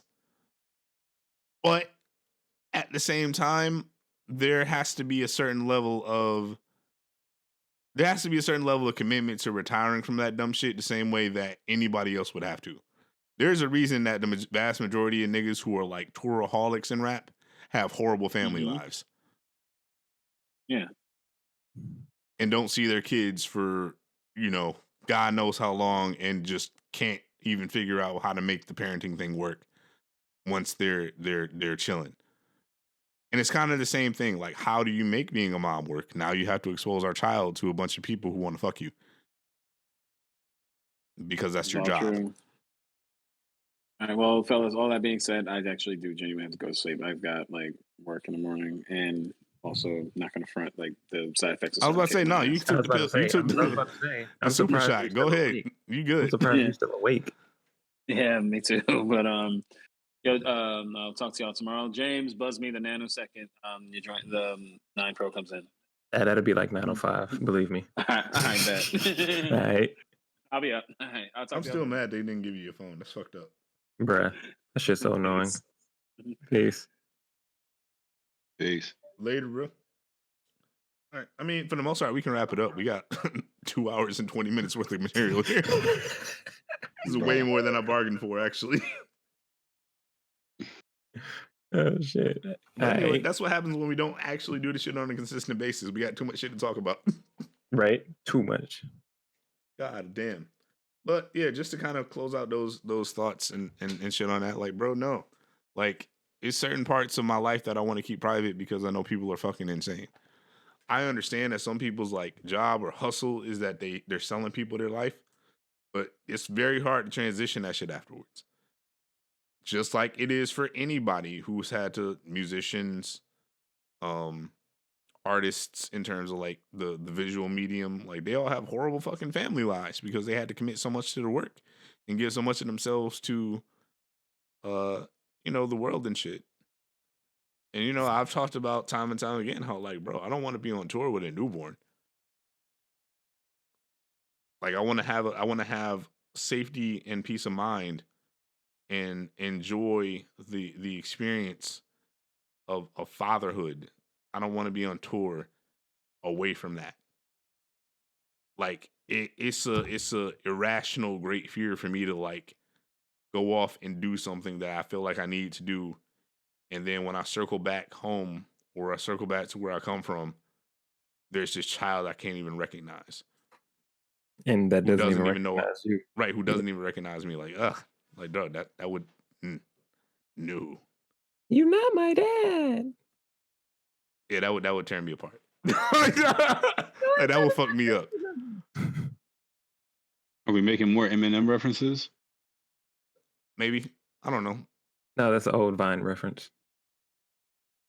No, I was talking about Lose Yourself. He goes home and barely knows his own daughter. Oh, you're right. My bad. Yeah. Everything is 3 degrees from Eminem. But he hasn't influenced any modern hip hop culture.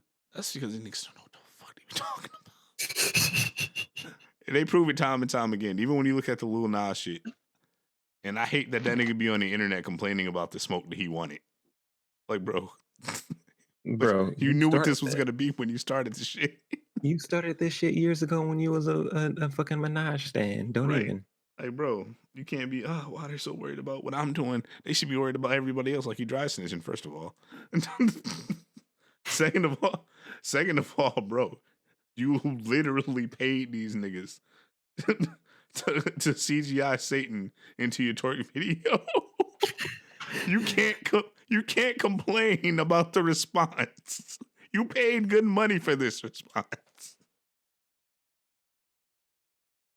You paid top men for this response, my nigga. What are you talking about? Bask in it. You got a #1 record. This ain't again. I thought this what you wanted. Everything is 3 degrees from Eminem because it goes back to Kendrick and then it goes back to Eminem. That nigga was the king of fame. Sucks. I hate it here. Can't even take a piss. Without somebody standing by you. No one will sign your autograph or you call me an asshole. He started the Please Leave Me Alone movement in rap. I call you an asshole. I'm glad because I am. Bro, that shit crazy. You can't even mention the vast majority of shit because almost everything is connected to Jay-Z. And who did a two show home to home stadium tour with Eminem and Jay-Z. Everything is 3 degrees from Eminem. That nigga's one of the most influential niggas alive. He really is. Like he is. And it's annoying that people want to deny it. People want to deny it because I feel like they get caught up in this meta of, I can get some impressions all pissing off the Eminem fans. Which is also very much a meta at this point. I just keep saying okay to him. Okay. That's all you can say. Some people just fucking wrong. You can't even acknowledge it outside of, all right. That's all you can say to a lot of shit. It's just okay. Yeah, that's why I haven't commented on none of this shit going on, and unfortunately, Ohio again. With the knife incident, like I don't want to talk about that shit because as soon as it happened, I'm like they about to jump on some shit, and it's gonna look real bad as soon as we actually see the shit. If we see the shit and it looks real fucking bad, it looks real bad. A lot of people want to keep seeing it through a singular lens, but I know for a fact that these same people would feel a whole different way if it was their daughter and the cops did nothing and their daughter wound up traumatized and wounded for life or dead. Much like they're internalizing the experiences of this young lady dying, they would feel the exact same way, exact opposite, if the cops did nothing.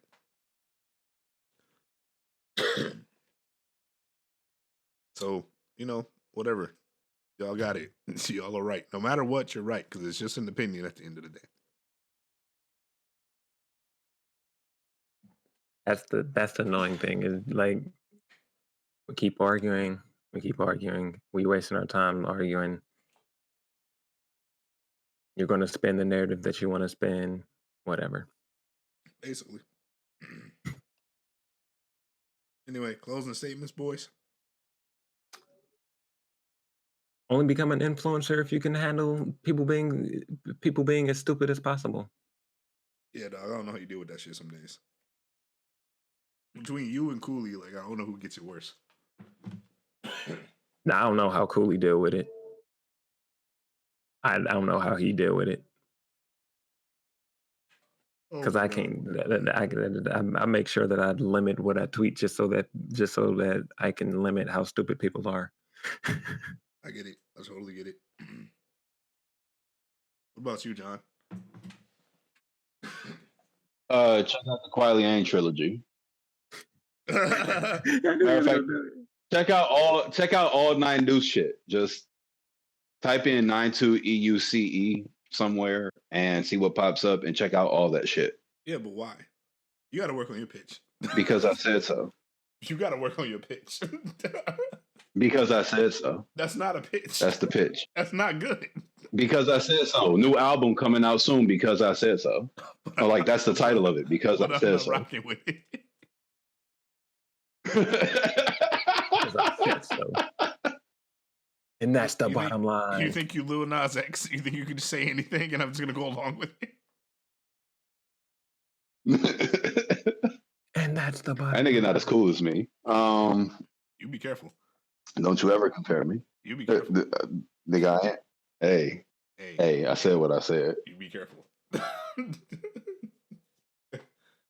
This is gonna be a whole lot of devil twerk shippers outside your crib. Yikes. Devil twerk shippers. I will carve crosses into hollow head bullets and start shooting at niggas, I promise. That nigga will take 9 to check. Him and Uzi will take 9 to check.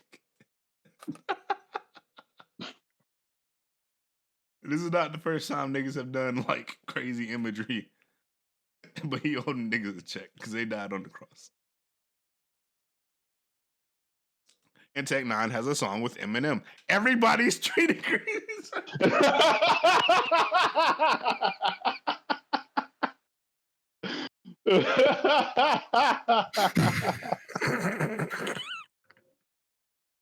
I'm just saying. Oh shit. Who's the best rapper in Cleveland? Machine Gun Kelly. Who does he have ongoing beef with? Machine Gun Kelly not even a rapper anymore. I'm sick of this. I'm just saying he signed to Bad Boy. That nigga's an alt rocker now. He's still signed to Bad Boy. And who owns Bad Boy? Diddy. And who did he have a long-standing beef with?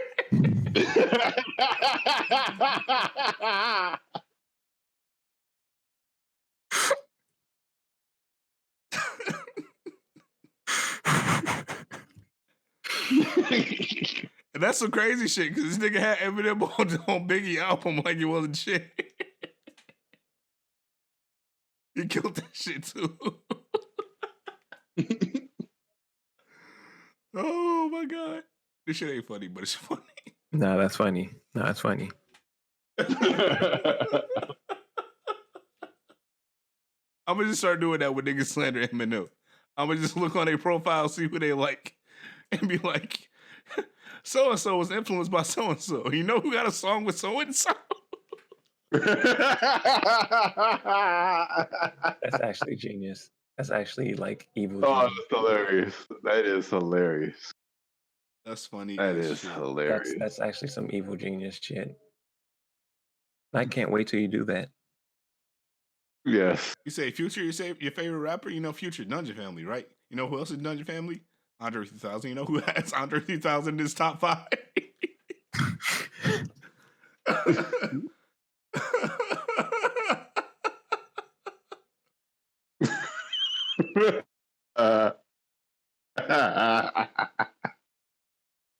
You be a young boy, your favorite rapper, right?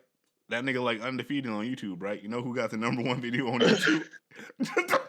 You know who got the #1 rap video on YouTube?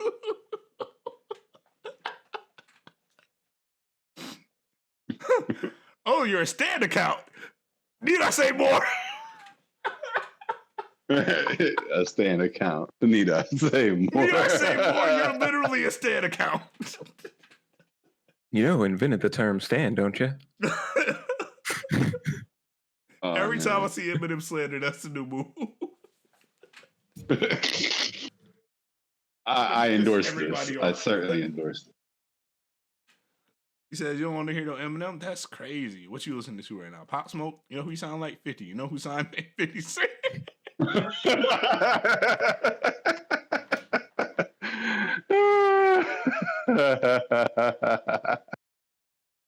It's genius. Oh, man. They not going to be able to say shit. It is foolproof. It is foolproof. Do it. It's foolproof. Oh, my God. All right. I'm going to wrap this shit up. Make sure y'all check out that Quietly Aint Trilogy EP dropping on Friday by the homie 9 Deuce.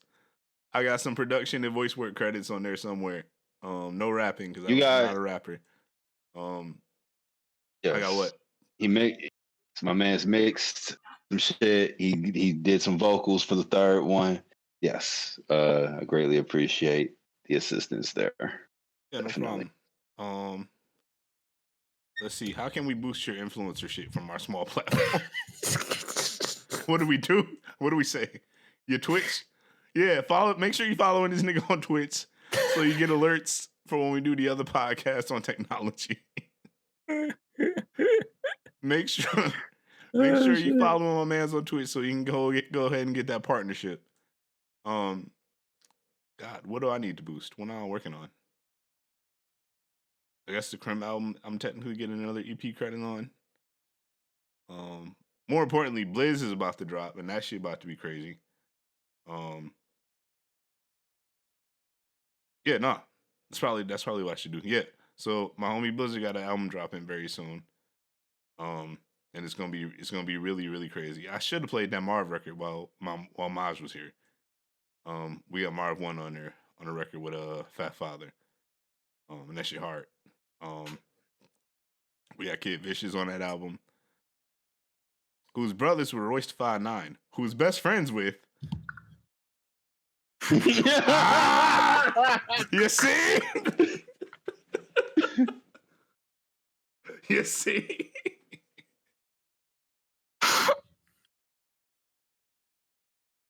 I'm just saying. All goes back to the white boy. Oh, shit. Oh, God.